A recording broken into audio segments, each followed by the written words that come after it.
You are tuned in to What Up Baltimore online radio. Please note that the views and opinions expressed on this channel are of the host and not of Lady J Media.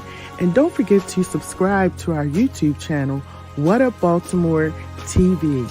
And if you really don't want to miss any of the shows, hit that notification bell and you'll get a message every time we come on. Now, we got it from here, so sit back, relax, and stay tuned.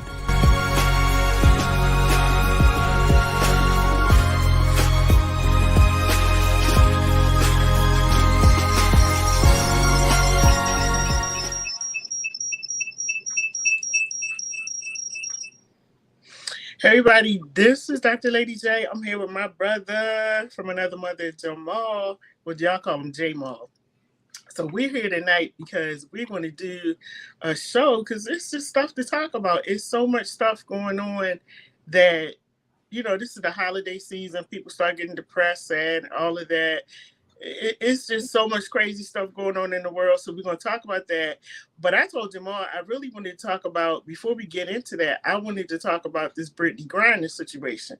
Because, Jamal, like I told you, I don't understand why people are so upset with Britney Griner being released. I was excited about it. And I thought, if I'm not crazy, I thought that when she was detained, when arrested, and then when they gave her the sentence, that people were screaming out, bring her home, Biden, do what you got to do, this, that, and the third. So now she's home and people are having a fit. Like Twitter was going crazy. I was at some events over the weekend. People was talking about it, and nobody was the majority. I'm gonna say the majority of the people were not happy about this woman coming home. What's your take on it? What's your feeling? First of all, that's somebody's child, somebody's daughter. Second, she's a human being. So I'm a father. I got 4 daughters and a granddaughter. You think I'm gonna see my daughter in a cage, giving the applesauce and crackers at a trial that's trumped up? For we don't know if they put that in their suitcase. How can you believe anything? All this fake news, fake media, fake situation, fake lifestyles. Next thing, she was a political pawn for Ukraine. She made the Russians a lot of money in sports, but nobody talking about none of that. Why do you think she kept on going on? And then that was a prescription. So this is not the first time maybe the lady had that in her luggage. Let's talk what's real. You got a black woman, I don't care about no sexual orientation, and everybody in the world can come on the show, in a cage. Let's give somebody some history. In Belgium, in Germany, in Russia, where they used to put us in cages in zoos. Didn't they just exhibit the same thing in 2022? People don't want to talk to me. In the state of Florida, they used the retarded children as alligator bait. So slaves had children that were retarded and limbs missing. When they grew up a little bit and got fat enough, they used them as alligator bait for years in certain parts of Florida. So here this lady had this pen that had some oil in it, which was like vape oil. We're going to give you 9 years to go to a penal colony, and most of these people don't even know what a penal colony is. Did they go with? It's not a regular prison like the great old United States jails and stuff like that. You know, it's harsh labor, whereas probably you're doing something unbearable. And she's super tall. Could you imagine the cell she was sleeping in? Now, let's get to the other part. They want this white guy to come back. Well, guess what? He has high crimes. Britney didn't have high crimes. So why would the government switch her for the Doctor of Death? His name is the Doctor of Death. He's a murderer, a tyrant. That man is a murderer, mass people, arms dealer. What do you think they're going to do? They're going to let him out of jail in Russia, write a book, put him on a campaign, and have a nice day. So she don't get the accolades. And these people, I'm going to tell you something. This is going to go real deep. I hope you get ready for what I'm going to tell you. When I was in the military, white guys were burning the American flag. You talk about Kaepernick? Yes, they was. They would piss on and stuff like that. When they get mad with the military or mad with their situation and stuff like that, they take trash cans and burn the American flag. What are people talking about? I was a black guy in 1984 and seen that 84, 85. That was commonplace on military installations I was on. They had rebel flags in their rooms. They had American flag in there. Rebel flags. Wow. So this situation with her is like, oh, she broke the law. Oh, excuse me. Aren't y'all people known for breaking the law? That's what y'all do. In Russia, it's a totalitarian society. The government run everything. Putin has an iron fist. Why do you think they're in Ukraine? Taking them people land, raping their women, killing their kids, bombing. People are making money off of people dying from weapons. Let's test this weapon over. See how that works. Bill, see how it works. Okay, we got the contract. Sending missionaries in there. People get hired killers. You got mass graves all over that place. But ain't they still God's children? No matter if they're Ukrainian, Russian, or whatever. What are we doing? Tell me what she had done would constitute all this. Can you tell me? Well, this is the thing. This is the thing that some people had said to me. I'm just telling you some of the things that people said to me, and I was like, So one person I was talking to was a man.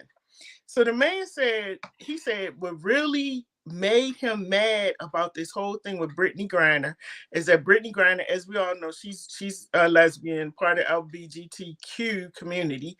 And he said when she was here, when none of that was going on, she Britney Griner, she tough, she buff, she walking around, like a man and all that kind of stuff.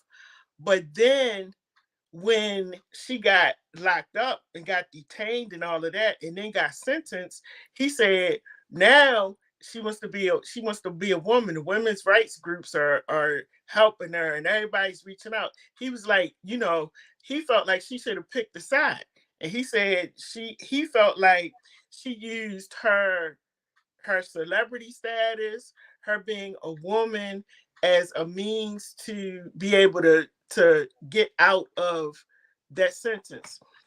Somebody else was telling me that they just feel like she's a celebrity, so that was gonna happen. Somebody else told me that it's politics, It's all of it. Yeah, So those are some of the things I heard this weekend. Look, check this out. You needed them to go and record in history.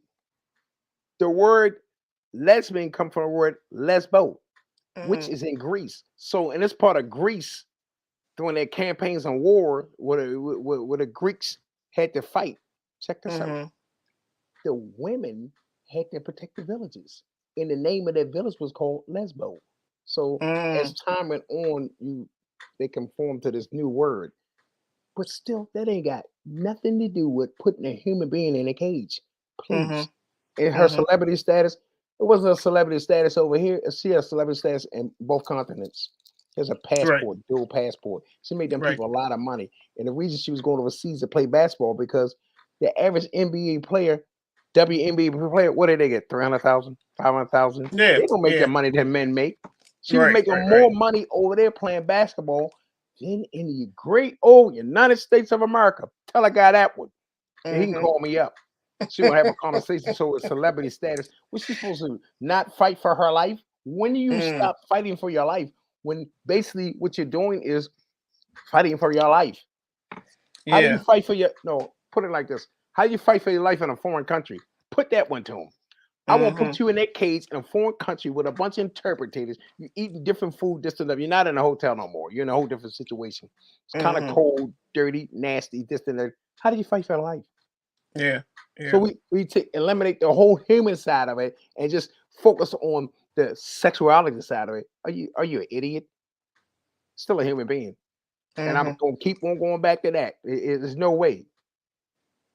Now I did say that because me and you had that conversation. So I kept saying, okay, but what if this was your daughter and it is a human being, and the person was saying, look, she needed to pick a side, and if you're going to be hard, because they were saying that she was playing the female card because she was locked up. Check this out. Other people had to campaign for her. Was you over there with her in the jail cell? Was you over there when she was in the van going from the courthouse to the? Was you there when they locked her up? How you know they didn't put that in that bag? Right. Fake, phony, and fugazi. Mm-hmm. Then they send it to the penal counter. All of a sudden, she come home. We don't even know who traded money on this situation. So what is he talking about? Pick sides. Yeah. That's just so petty. The conversation is so petty, and it's so narrow of a scope. Because it's still, no matter what, she's still a human being. She's somebody's family. Somebody love her. That's what I'm looking at. Right. Who cares who you sleep with? That's a United States citizen. Do we hold the oath up or we just let him over there? Then they want to talk about the white guy over there. Well, check this out. Right. He's a murderer. Right. Did you know that? But Jamal, he said that he wrote a letter to Biden because he's really upset about the fact that he's been over there longer and they brought Britney back because he said that he was set up and he did not commit any crime. And he said he's sitting there. I quite well understand that, but you got to negotiate with the Russians. Yeah. And they said, I forgot the man's name who was speaking for Biden. His spokesperson said, listen, because he seemed like he had an attitude today. He's tired of people talking about this. He said, listen, it wasn't either that man or Britney. It was either Britney or nobody. That's what it was. He said that's what the ultimatum was. So they chose Britney. They brought her back home. And he said, now we're going to continue. I can't think of that man's name. The Russians chose Britney. Yeah. The Russians. Right. So that dude, you got to stand on your own. You can't talk about Britney when Britney got to stand on her own. Right. He been over there longer. What were you really doing? Yeah, and Britney did write a letter. Biden said that Britney wrote a letter and she did request that he not only try to bring her home, but try to bring all the other Americans who have been detained or, arrested over there. So people just giving her a hard time. But Jamal, you were in the military. What is the military prison like? I mean, well, she's at the military hospital right now. But what are some of these prisons like overseas? Well, in Japan, right, it's a lot of Marines that never coming home. In Vietnam and places like that, because they commit crimes on them people's soul, and then you got to fall up under their rule. And it's horrific. Just like in the United States, it's military prisons all across the United States. They ship them from overseas or these bases. They have committed acts that are heinous, and society don't know enough about it. And you go to military prison. One of the biggest military prisons is in Fort Dix, New Jersey. For sex offenders, thousands. It might be 4,000 or 5,000 sex offenders on that base, and you can Google that. So they separate them. So most of the military person that are incarcerated on that base up there are officers, Anglo-Saxon white males. Wow! I know a guy that transport federal prisoners every Tuesday and Thursday. 7,000 inmates are up in the sky. And they switch them all across the United States. Every Tuesday week. They never shut the U.S. Marshals. So they take them from, say you're in Maine, and we're going to take you to Nebraska. Take you from Nebraska to Maine. So in the federal system, they have military people in there too. And it's a lot bigger than you think it is. So people say, all these black people going to jail. They don't know what they're talking about. You got a lot of white guys in jail. I'm not talking about bikers and all that stuff like that. Just the white guy with a nice suit and tie on, just sitting there. My name is Mr. Belvedere type dude. Yeah. In prison for all kinds of stuff. So those military prisons, like, what is it? Fort Knox, Kentucky. It's just different levels. And they're very strict. So you don't so hear all that. It's not better being in a military prison versus being in like a regular. Okay, hold up. Let me explain something. You have the Federal Bureau of Prisons. Then you have military prisons. Then you got state prisons. Then you got city prisons and county prisons. The military prisons and those prisons like that are not like state prisons. They're not ran like that. Type. You see that? You never heard of escape from one of them because they'll kill you. Whoever you is. Does that make any sense? Wow. So if you got a military prison on a military base, which got a gate and a fence like that, that's like high security. It's not like the Supermax of federal prisons up there in Florence, Colorado. That prison is underground. And they got another Supermax in Baltimore that's like 3 stories underground. Did you know that? Cost from Central Booking. Wow. Did you know it's a federal prison 3 stories underground in Baltimore, Maryland? Underground? No, I didn't know 3 that. stories underground. It's right across the street from Central Booking. Supermax of federal prisons. It's in Baltimore City. Wow. You didn't know that? They see no daylight. They're the worst of the worst. A lot of them they hold over there in that federal prison over there for court. No daylight. You ain't coming out. When you go in that tunnels under the ground up under there, it's 3 stories. The prison is 3 stories underground. They got them like that all over the United States. Now, for somebody like this lady, I don't think she deserves none of this. Yeah, I don't think so either. I don't know who cut her hair off or none of that stuff, but I don't think she. But they said that they were saying that not the guards, but whoever, before they put her in prison, they cut her hair. Now I think that, I just feel like, and this is why I was talking to people this weekend as well, because they don't even understand all of the mental trauma that this woman has gone through. Like, you cut her hair off, you cut her locks off, you put her in a cell that she can't even stand up in. And I know they weren't feeding her the right way. And did you see her when she was on the plane, when she got on the airplane coming back here?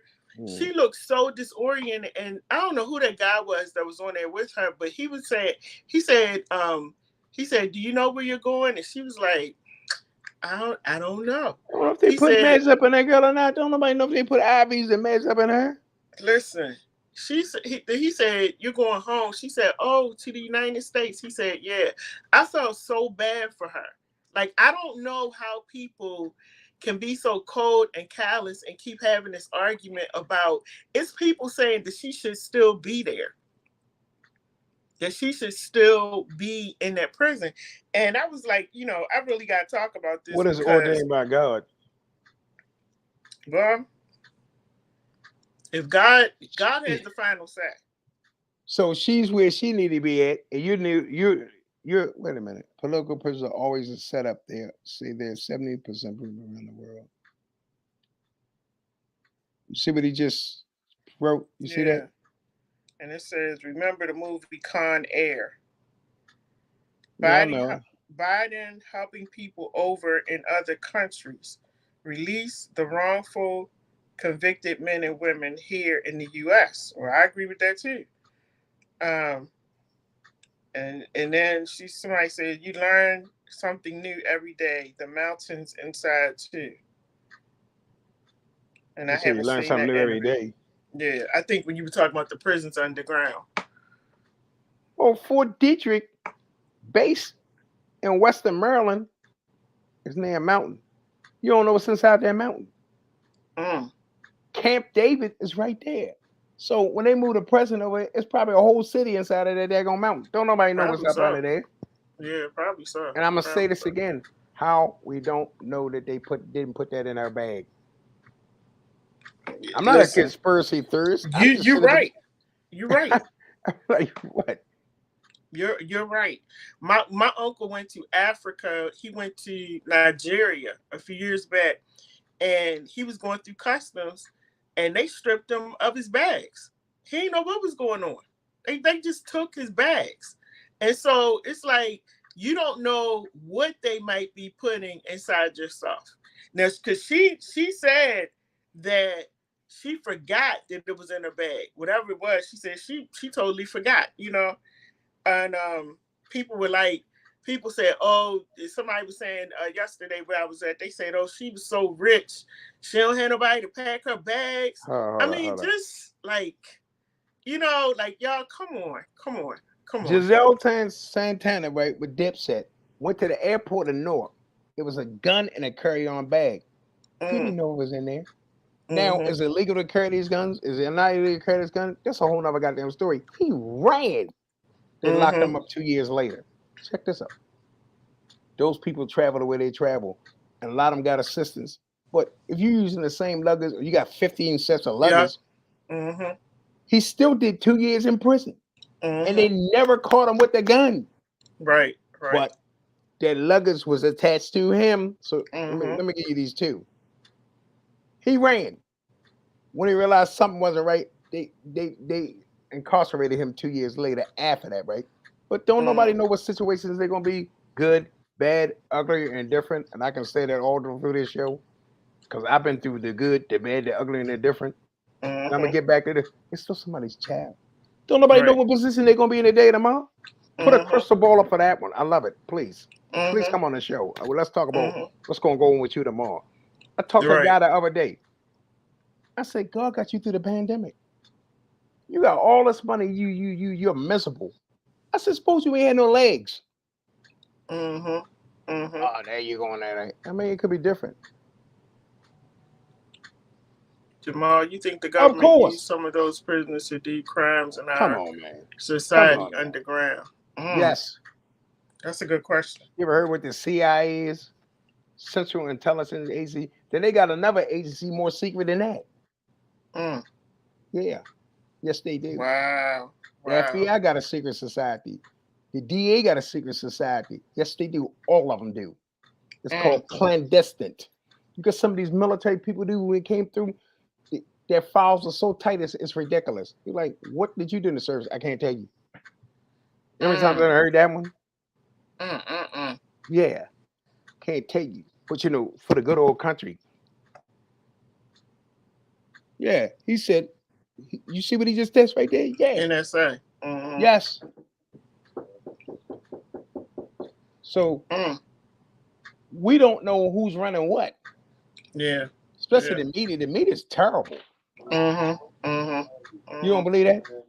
Oh no, I definitely believe it. When you was coming up, it wasn't 10 news channels. Now it's over 3,000. I had 3 channels growing up. That's really telling how old I am. 3 channels, and then the TV went off at 11 o'clock. And before they went off, they said it's 11 o'clock. Do you know where your children are? And then you saw them lines come across the screen. Boo! That was the end of TV. But now all of this other stuff is on, and I think in Britney's situation too, it's a lot of people who deal with homophobia, and I feel like. Hold up. You really want to touch that subject? I feel like people. No. Do you want to touch that subject? Yeah, because I think a lot of people. Now, the people that were talking to me this weekend, I'm gonna be honest with you. A lot of them had a problem with her being lesbian, and they put that way above. They were thinking about and talking about that more than her. Did she commit the crime or whatever? They was more concerned about, oh, she a lesbian. They should have left her. Like, what does your sexuality have to do with? They got a documentary with it at this particular time. It's a documentary. Listen to this. It has pictures in the early 1800s of lesbians in the military. They take them photographs back then, and it, like 1898 to 1905 and stuff like that. Well, homosexuality has been there ever since man and woman. So, what's the big issue? What's the big issue? Oh, I forgot. Right. She's this color, the other color. So if it was the other color, then we were like, we'll embrace that. We'll parade. We'll build your house, book signing. Next thing you're making movies. Yeah, that's the race card. I can go to that one. That's why I asked you want to talk about it, because guess what? If one of them Becky's occurrence, this wouldn't even be a conversation. And I didn't make up the word Becky occurring. I didn't make that up. It's like the privilege situation. Just like, you know what I'm saying? Anna Nicole Smith. She got with that white guy. Did they really call her trash? She died. The white guy died. She married an old man. Right. Old enough to be a grandfather. Here we go to the race card again. You got to put it on a plate. So you got to put the race card. See, that's why this scope. Open up the picture. Bring it to the forefront. These same people having these conversations, when they get in a compromise position, they want somebody to help them. They be like this. But Jamal, no, but this is the thing. A lot of the people that I was talking to were black people. We the worst. That's what I'm saying. Like, why are we mad? Because I was confused. Because, like I said at the beginning of this, everybody was so pissed off when they detained her. We and then are when they the said worst. 9 years. I can say I can stand on that. I got a friend that got a beauty salon up there in Baltimore, Maryland. We get the blues from our people. It's sad. I'm catching It's the sad. blues from my people, but I'm not accepting it because guess what? Y'all can take that business about your business. Right. And you down in Florida, click next. I ain't talking to you no more. I'm dead serious. Like I need to be, it's sad. like I need to be in young Baltimore doing what? Even though I could do the same thing up in Baltimore, but guess what? I got to put some protection on myself because you knuckleheads don't know how to act, and they grown. Exactly. I ain't talking about the youth in the street. Exactly. Oh, so yeah, so y'all, if y'all have any comments about Britney Griner, that's y'all can keep that going, but we're gonna move on to something else. Now, Then Jamal, you just another thing about Britney, that situation, right? It puts the black woman's movement on Center Street because they want all y'all heads. Oh yeah. Stacey Abrams down there in Georgia. Letitia James, I think her name's up in the Attorney General for New York. The mayor of Atlanta is black. I could talk all day long about it. Do you think that they want y'all on in Center Street handling the business, going to school, going to college, the jobs? You had a whole conversation about you being a pastor, a chaplain, and that got out of hand. Oh yeah. That's what the conversation was. Like, don't call my. I'm telling you, I told them don't call my phone no more. Why are people so angry? Like, I'm like, is it that y'all don't have anything else to do? People are actually angry because, like you said, because I went to school to become a chaplain. People telling me, oh, it's fake and it's only for men. You going to hell? This, that, and the third. Me being a chaplain is fake because I'm a female. Is Mother Teresa fake? Can y'all stop? Is Mother Teresa fake? Listen.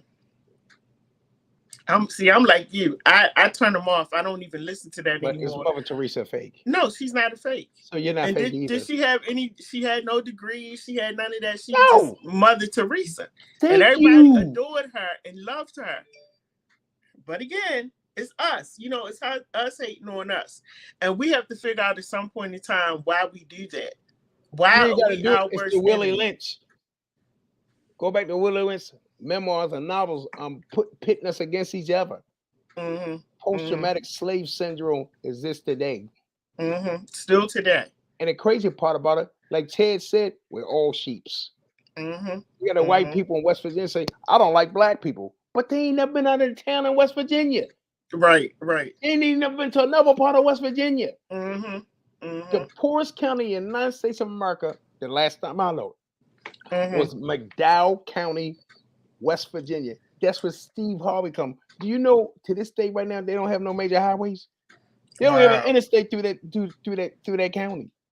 Steve Harvey has never did nothing for McDowell County, West Virginia. That's where he's from. T.D. Jakes is from Wheeling, West Virginia.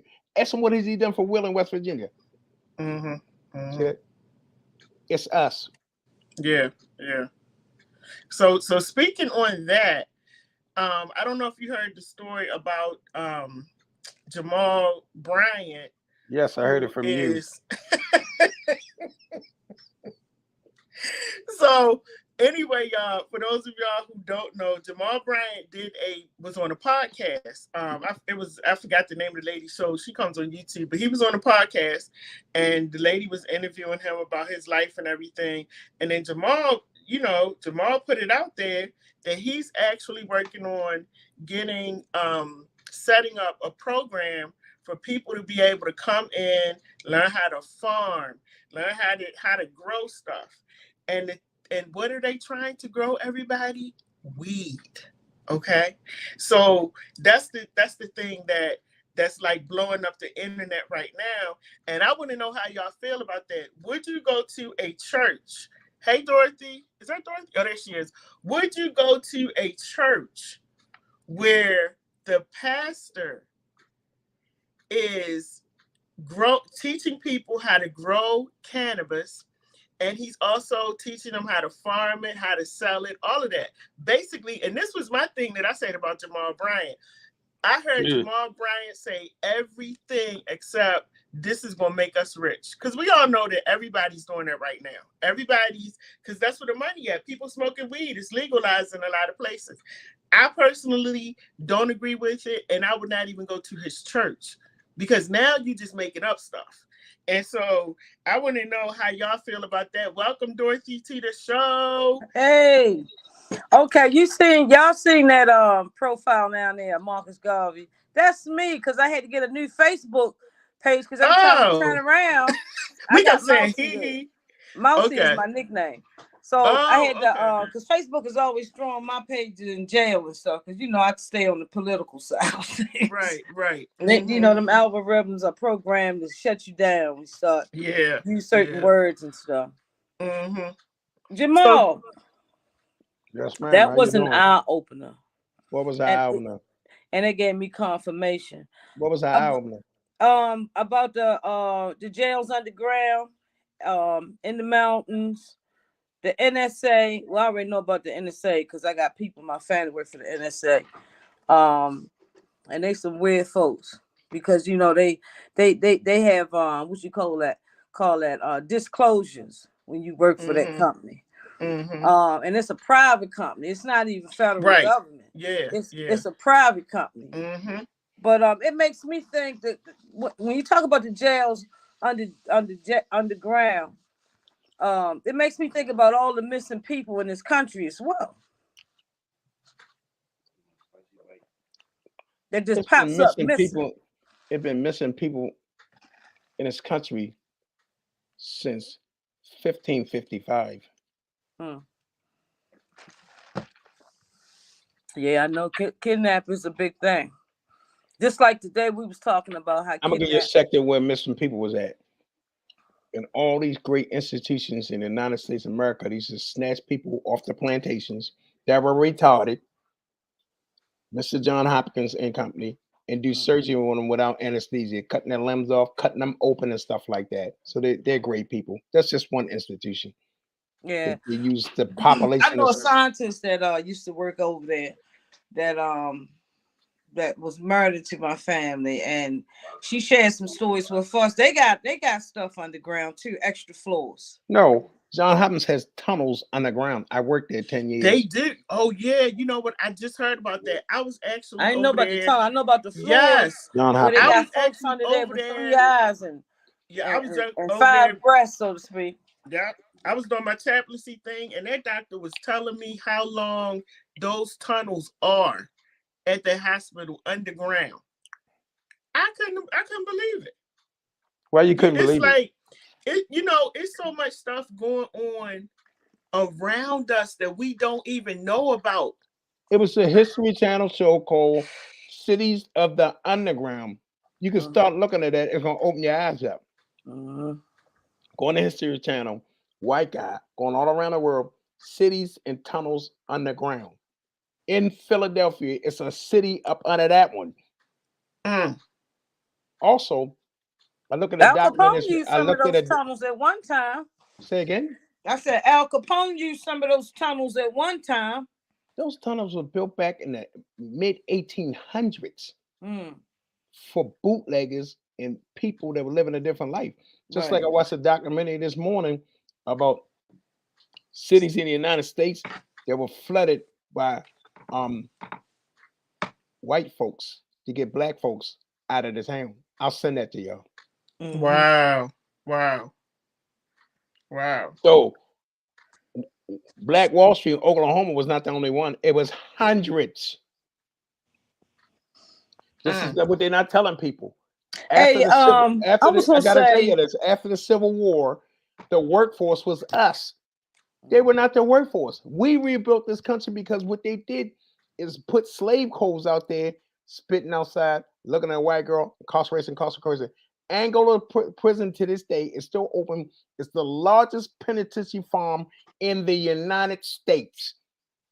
They got them in Alabama, Mississippi, Louisiana, Texas, Arkansas, all over the place. Penitentiary farms. You grow food, Go back to your cell, grow some more food. Mhm. Since the 1800s. Now, look, if anybody wants to come on and join us, all you have to do is what Dorothy did. Just put down in the comments, bring me on. I'll send you the link. And you can actually come in and join in on the conversation with us tonight. You don't have to stay the whole time if you want. You can just jump on and say what you got to say and get off if you want. So anyway, let me ask y'all this, because just before you came on, I was talking about Jamal Bryant and this thing with weed at the church. I don't know if you heard about that, Dorothy, but I heard about it. What's y'all feeling on that? Because I don't agree with it. I think it's wrong. I mean, do we have to keep reaching outside of the church? Like I just don't understand. Yeah, well, I mean, think about it this way, Lady J. Look at the Catholic Church. Like, they keep harboring these child molesters, and they're not bringing no accountability. Then let's look at it this way too. Mm-hmm. A church like that, the Catholic Church has always been a dirty wash machine for the mob. Mm-hmm. I mean, think about it. How many folks go and sit with them, with those priests, tell their dog secrets? I raped. I want to be forgiven for my sins because I raped my sister last night. Right, I killed a man right here, and then they harbor that information. They don't have to give that information to the police. But does it make it right? That's the thing. No, it don't make it right. Yeah. But what I'm saying, this city, Baltimore City, sanctions that. They don't even touch it because they have a right to say something about it because everybody's tax dollars is involved in this because they receive money from the federal government. You saying they? Who is they that have the right? The taxpayers. Guess what? You see that boy about 15 years ago shot that pastor in West Baltimore? I remember. I just talked about that on my live. Guess what? He should have killed him. That ain't the only boy he messed with. And I know that's right. Some of the parents knew it. But this is a history in Baltimore. I'm trying to explain something. Some of the parents knew it. Sometimes you got to police your own. So that sex trade stuff has always been there. It's never going nowhere. Check this. You want to know something else? I'm starting to come to the conclusion, Jamal, on that one. Are you in 2022? Are you for real? That's big money. You can go for prostitution ring in the United States Air Force. Sex sells. It's the oldest profession in the world. Well, that's one of the biggest secrets in the church because people being molested, raped, everything from the past all the way down to the back door by people at the church. But it's kept a secret, and people walk around with these secrets and all this pain and scared to say something until 40, 50 years later. Then they speaking up about the past or the priest or something. And nobody touches it. Nobody wants to touch that subject. Nobody. What was that movie Viola Davis played in about Capote? Remember the movie Capote that came out? That movie was about that. I don't think I saw that one. I don't like watching those that movies. Was an Oscar. Yeah. That was one of them Oscar movies. Well, who do you think is doing it? The people in power. Yeah. Yeah. But then you're told at the churches, what I'm saying is that the church silences you in so many ways. Either it's the parishioners, one of y'all said the parents, like you get silenced in so many ways. And so these people are able to molest multiple people, not just in the Catholic Church, but in the other churches. It's across the board, as well as in the military. Look at all the women in the military that's been raped and stuff and murdered. More men get raped in the military than women. Really? That's statistic. Yes. Wow. Especially in the Navy, on them ships. I've seen it all. Gang rapes. It's just certain I've seen it all. Nobody wants to talk about. That's taboo. People don't want to have conversations about it. When the Vatican, if you Google sex offenders in the Vatican in Italy, your phone gonna blow up. I mean, bodies are buried in these cemeteries that don't have no names to them. Yeah. These people are tyrants. They're murderers. They're rapists. They pillage. They steal. They take. That's their pedigree. That's in their bloodline. It's the Quakers. No, it's not just the Quakers. All your founding fathers, our founding fathers were rapists, murderers, and alcoholics and homosexuals. What founding fathers? Which ones? The Europeans or the black? One of the founding fathers. There were those wigs. The wigs. That's what they call them. The wigs. Alcoholics, rapists, homosexuals, Oh goodness, and a host of other stuff. These great men. But what they say, all sidewalks lead to Rome. Right, it was that was part of Rome's law. Excuse me, man. A man can have a wife and a boy. That was part of that culture. Oh, she taking us somewhere now. Okay, we gonna leave them alone. I can't right now. now. You go back to Jamal Bryant. Go back to Jamal Bryant. Yeah, because I don't want nobody calling. Let me hit you with the Jamal Bryant. Yeah, go to Jamal Bryant. He's an ignoramus. He's idiot. He's stupid. He's narcissistic. He's selfish. He's uncunning. He's a cutthroat. He's a hustler. He's a hooligan. He's a thug. You want me to keep on talking? Look, I feel like you're punching me. Because you're hitting it all. You all important, all the above. Jamal Bryant started a small church in West Baltimore. I'm glad you're saying it. You want me to get it out? I mean, you want to talk about? I'm from East Baltimore. Oh goodness. He's a whore. He's a whoremonger. He would never want to talk to somebody like me. I break him down like a dirt bike. Is there his father was a pastor and gave him a platform as a young person. But your little hind parts, for better words, was ripping and running through West Baltimore, jumping hoops. The same thing he was doing when he was young, he's doing now. Yeah. Zebras don't change their stripes. That's right. Jamal Bryant in Baltimore, Maryland had a whole section of the other kind, for better words, in that church. Yes. And they went on a choir. They used to come to church with skirts on. See, our problem is we don't want to talk about what's real. No. We don't Where do you think he was getting most of that money from? Because he on the other side too. He'd have put his dips in. And he down there in the homosexual capital of the United States. Baltimore with a prostitute in the car at 2 o'clock in the morning. Don't play with me. Then his wife, she's trash. You on Housewives of Potomac and you ain't even a goddamn housewife. They're divorced. Jamal Bryant been on this show several times. It's all about the money. They got to keep them Bentleys. You ain't know. He was on that show having topics. Those Negroes ain't even married to each other. Yeah. And then he had babies on top of you. So you so forgiving that you will bring him on a show with you and be a whole family situation when y'all not a family. That he cheated you with half of the church. Half of the church was his girlfriends. Don't get me started. When he looked up the pulpit at the women, he really was lusting. You want me to keep on talking? Picking them out. And he's doing the same thing in Atlanta that he did up here because Jamal Bryant was the first pastor to say, you know what, I'm gonna sell COVID testers for $350. Didn't he?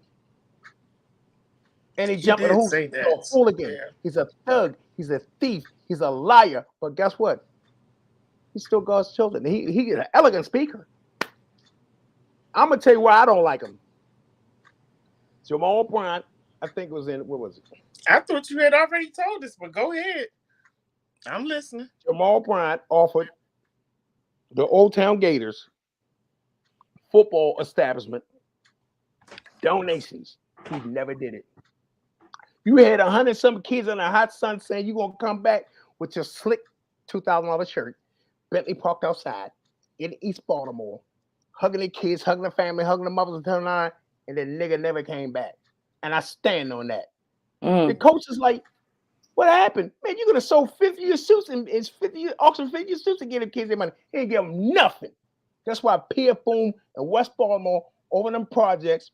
What's the name of the projects? They just tore them down. Where's Poe? Poe is over. That's over. Homes the other ones. You talking about Sarasota? No. Oh no. Look, I don't know. There's so many of them. It's on the video. Is there a measure of grace for Jamal Bryant? For Jamal Bryant. When I go to the bathroom, that's where the measure of grace at. You disrespecting kids, you out of order. I don't care what nobody says. Well, the allegory book, the Bible says that he was gonna pay for the equipment and cleats, and he did not show up. I'm telling you what's real. So you feel so let's get back to the I was there in the church. I was there. So okay. So the weed in the church, what's your feeling about him? Because this is my thing. You know, Jamal he's a profiteer, just like that pastor. They got that church up here on North Avenue. They got the methadone clinic in it. That's why you see up here that methadone clinic is part of that church. Yeah. What church? The one on North up by the cemetery. It's right there by in between. It's an old church. It's not old. No, it's not an old church. It's a little church. Old gangster pastor. They got a methadone clinic in his church, making millions of dollars a year in the city of Baltimore, Maryland. But that's, if you notice, that's what these clergy is doing. While the clergy system, all these pastors, it's a business first. All of them non-profit, just like these hospitals. They gotta run it like business. How they gonna get that money? Exactly. If they can't get the money from the congregation. If they can't get the money through the congregation, get it from contributions. Right. It's called, you want to hear this? Hustle and Flow. You ever seen the movie? That's right. Pimps in the pulpit. You know what a pimp in the pulpit is? That's right. They're not, a lot of them are not preaching from the gospel. They're not preaching from the gospel. They're preaching feelings. Listen to the songs. Well, that's why I said, I keep saying people have to really think about what was going on in these churches before the pandemic. And if your church is still doing this after the pandemic, that's a problem. Well, if you look at the marginalized communities, Doc Cheatham and them was over there talking about the other day, it's like over 3,000 something churches in Baltimore City. And let's just look at the ones in he was with the NACP, right? Doc Cheatham, right? Yeah. Okay. Check this out. Tell him go somewhere and sit down. No, I'm just bringing up this for a point, right? Man, because some people know a lot of stuff and they don't put the information about the poverty, the food deserts, the crime, how these guns are getting in these neighborhoods, which I'll tell y'all if you want to listen. These kids is not stealing guns. They're making their own guns. They're going online, making their own guns in their basements and vacant houses and stuff like that. See, nobody want to talk that gritty truth about how in West Baltimore, the Screezy kids started in West Baltimore because the dope fiends took all the gas stations over. And when the kids used to get out of school, they used to make their change at the gas station. They can't come in no more. Because if you go in West Baltimore right now, it's people my age hanging around and say, "Can you give me $5?" So that invented a whole nother hustle. So if you take somebody 8 years old in 2004, and he hit that corner at 10 years old, and he been hitting that corner for 5 years, and he can take his brother to the restaurant, take his to McDonald's, then he take his sister to Montgomery. That's a come up. Y'all gotta think of the big picture. So if he made $200 in 3 days on this corner, what comes next with that? The rest of your friends off the block, okay?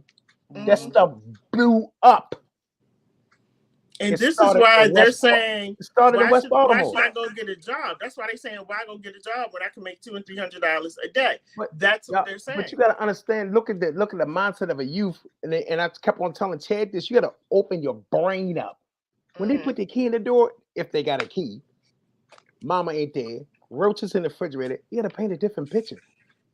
I've been in the streets with the kids, East and West. I have a videotape. I told Dr. J I can't put it up because the kids' faces in it and they telling the truth. They out there on their own in survival mode 24/7. Ain't nobody checking their damn homework. No, they're not. They're not. Then you got dudes going with the females to screw the kids. Man, don't get me started. Yeah, that's true. Yeah, all day long. These women up and there. A lot of these boys are out here because I interviewed them out there. A lot of them out there, they're actually trying to make money because the lights been turned off. Sure. They don't have no food. And so that's why they out there on the corners. People don't really know the full story. Crime. Yeah, exactly. Poverty breeds crime. And a lot of their parents, from what I talk to these boys, their parents are telling them, don't go to school today. We got to get these lights back on. So they out there making money. And that's just the sad reality. And so when I hear people talking about, the squeegee kids, they need to do this and that. The only thing that a lot of these kids see is the end of their street. They don't see DC. They don't see Virginia. They don't see Florida. They don't see the zoo. They don't see the zoo. Exactly. They only guess who come from them environments? Guess who come from there? Jamal Bryant. Hello. Most of them did. We just talking about Jamal Bryant. You ain't touched down in your hood. Let's say your hood. Pick your hood over there, Emerson, or which one you want to pick. Walbrook Junction. I don't care which one you pick. What have you done for your hood? Nothing. See my zeros? Where you at? You want to put a weed dispensary in a church? I mean, what more sin are you going to commit besides messing with all the females in the church and some of the men? Well, maybe he tired of doing that. Maybe he gonna go on to something I else. think he's been on both sides of the fence a little bit. Well, y'all He's on know the he's other down side. You know there. what I mean? He's not here no more. He's down there. It doesn't matter where he's in the black community spreading Somewhere. poison. Yeah. Thank They, you. they, That was, they got an open putting a school in Africa. She still built a school. No matter where it was at. But that was my point, Jamal. He is at his age and who he is, and he's well renowned all over the world. Everybody know you. And the only thing you can teach these children how to farm and grow is weed. That's it. That's what I have a problem with. Because when Jamal Brain speaks, people have to listen very closely. I heard everything that he said, but like I said, the one thing that I did not hear him say is this is going to make our church a whole bunch of money. That's the one thing he mentioned. Go back to the inappropriate, dysfunctional behavior in this in particular human being. You're on Potomac Housewives. You're a pastor that's adored around the world. That ain't your wife. Listen, that's why I said people. Oh, y'all, that's why I said. Suppose they gave you $200,000 an episode. How many Right. times are you on it, Jamal? Right. That That's why I woman ain't said, your wife. Y'all for ain't y'all married no who more. keep following these pastors, you gonna follow them straight to hell. Keep on following them because you want to say, I go to this church, or I go to that church, or this my pastor, or that's my pastor. Y'all gonna follow them straight to hell because you know that what they doing ain't right. And this is my thing with him too. He went and bought a restaurant for his 2 daughters. And he did that. They showed that when he was on the Housewives because he was talking about leaving a legacy for your children, doing something great for your children. Now, the little girls didn't appreciate it at the time because they like a restaurant, but he walked them through. They own a restaurant. So if you're getting a restaurant for your children. Off the backs of the parishioners. Yes. But for my and they living in poverty and can't even pay the damn gas and nothing. Thank you. My son, your sons, you want to teach them how to grow weed. Clifford Dollar had his congregation buy him a $5 million plane. And ask for it. Ask for it. Eddie Long flew on corporate planes to France. All of them fly the on other side. You know what? Yeah. I don't mean no harm. Black women, they need to stop. Because, the first thing you say something about these folks, they say, don't talk about my pastor. Don't talk about my pastor. They sure did. Your pastor to you on loan. They didn't know that pastor was on loan to them. They didn't know that, right? Listen. Because if you been like I said, y'all keep on following the pastor. Keep on following the pastor. We're not perfect. We're not perfect, but none of us are. But one thing I know, most of us know right from wrong. Yeah, no, you got to give us no Bible. It's something that's in us that tells us when we're right and when we're wrong. I don't give a damn if you're a damn sociopath. I don't give a damn if you're a damn psychopath. It's something that's already built in us. You think Jeffrey Dahmer knew he was wrong? Or nothing. It's you already think Jeffrey in Dahmer us. knew he was wrong? Who? Jeffrey Dahmer. Yeah, he knew. I think he knew he was wrong. Anytime he tried to cover shit up, he know he was wrong. He knew it was wrong. I just asked the question. I mean, did he know he was wrong? He knew he was trying wrong. to hide the stuff, trying to keep it in the closet. But he could get away with it because he was crazy. So the people in his head was telling him he could get away with it. He was a good psychopath though. I gotta give it to him. Yeah. He was good. I mean, when that remember the case with the girls bought that boy and they was trying to tell the police and that there's something wrong here. And the police just erased it. In that book that says crazy. See the DSM-5? I know the DSM-5. It cost $400. Yeah. What's the name of that? Put that link out there. It's a DSM-5. It gives you the codes and stuff on people's, I say craziness, but no, crazy is not in there. Hey, Jamal, did the military used to use the term Section 8 for crazy years ago? I don't know. They probably could have. They got a lot of terminology. Well, they got a lot of ones. Because I thought somebody told me that one time. And I thought it was interesting because, they call housing Section 8. I mean, I'm gonna have to use. That's Maybe predicated. That's Google it. predicated. That is predicated off of jail cells. Say that again, Jamal. It's predicated off of jail cells. Got it? You don't get it. Oh yeah, I get it. So in other words, and then you can look at it this way, that all of this is basically around capitalism. Fascist capitalism. Right. So white supremacy. Oh, you saying communists? I said white supremacy. This country is ran by Anglo-Saxon white males with white shirts on and nice suits. They run this country. We don't run nothing.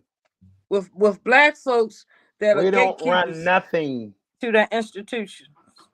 They just gatekeep. They let us think that we do. But look, if anybody wants to come on, we're talking about the black faces, right? That's right there on the horse, overseeing when somebody get out of line. They killed every last one. They killed Nipsey Hussle was the last one. When he said he wanted to make a movie about Dr. Safety, got him out of here. Yeah, that's right. I gotta bring your friend back on because they killing a lot of them rappers. But if anybody wants to come on, just write down in the comments, bring me on. I'll send you the link. You can actually come on and you can have the conversation on the screen with us.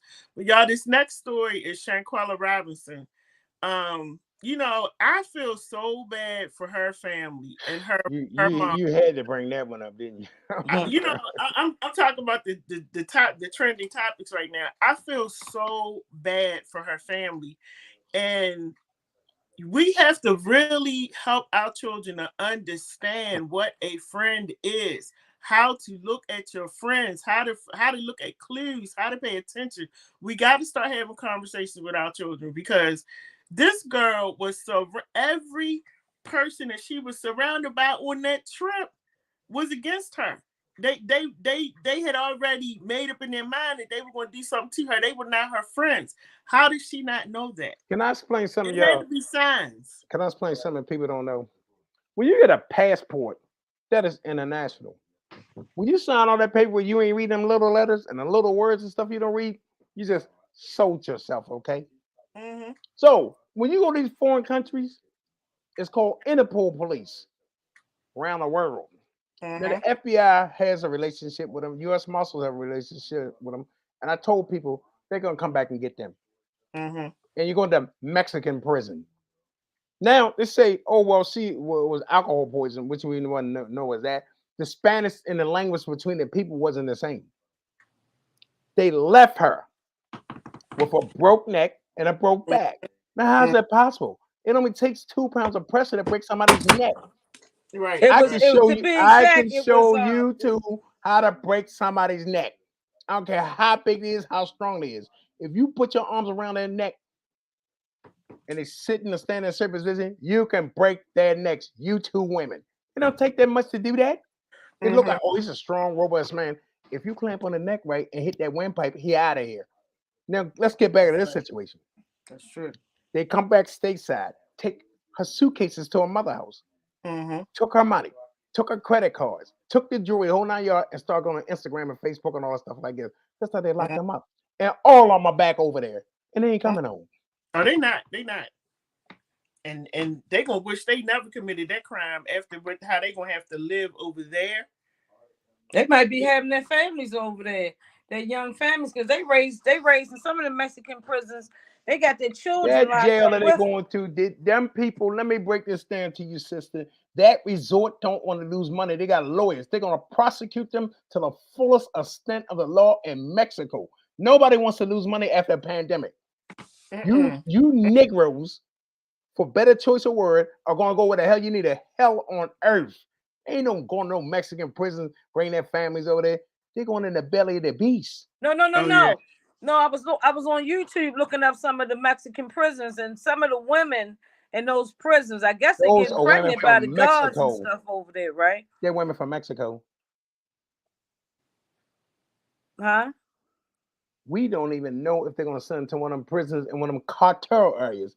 I'm telling you, they're going to walk to the belly of the beast. Oh, yeah.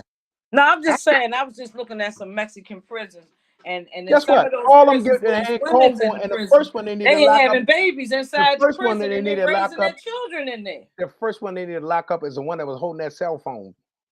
You need to go first. I need 50 for you, okay? You standing with the phone, they ain't doing nothing. Get him out of here. They had that Stop. whole thing planned. That was the one that that's the one that she supposedly had knew all her life and stuff, right? And the other one that did the video, I'm talking about, he ain't had nothing. He got there afterwards, which he contradicted himself, something terrible in that video. He is allegedly supposedly had raped her.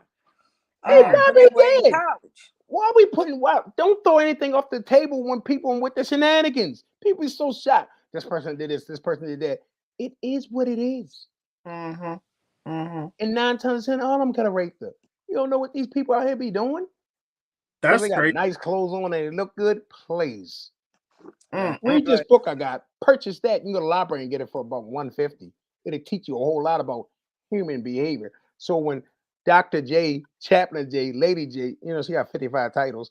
You can't say the word crazy because this is just one book in a series of books. It has nothing. The word crazy don't exist in the book. Jamal Bryant's in this book. I can tell you that much. You want me to read about him? Because I can read about him in this book. Narcissistic. It's different levels of that too. Oh yeah, it's different levels. They talk about in that book all the predispositions on different what quote unquote would be mental, what's been diagnosed as mental illness. It ain't quote. It is what it is. It's not quote unquote. You got guys that go out to work every day and come home and put their wife dresses on at 2:00 in the morning, playing the mirror with lipstick. It's not quote unquote. It is what it is. Marvin Gaye did it. At least that's what the book said. You got something that y'all don't even know that's happening all across the United States. I don't even know if I should say it. What's that? People having sex with the animals, bestiality in hotel rooms. You know what? Oh yeah, Germany. Germany is not just Germany, all across the United States.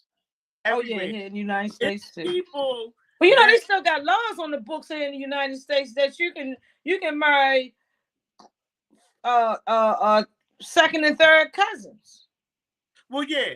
And siblings as well. Animals having sex with animals, that's been going on for a while. That's been going on for a long time. I got a guy that works in a hotel in New York, high-end hotel, high-end, the rooms are $3,000 a night. Lady called for room service. He takes the card up there, the door's cracked. All you're supposed to do is take that card and leave it inside the door. The woman was having sex with a dog. And he got a picture of it. Caucasians. I'll let you know that. He said he didn't see so much stuff in that hotel, ridiculous. So we look for people at face value. Like she said today, before we come in, we have to look a little bit deeper. Well, I heard stories about on these prison grounds that where it's farmland, they got flocks of sheep and stuff, right? Supposedly. Gonorrhea, it's not supposedly. Google it. Gonorrhea and syphilis come from goats and cows and sheep. Google it. Gonorrhea comes from animals.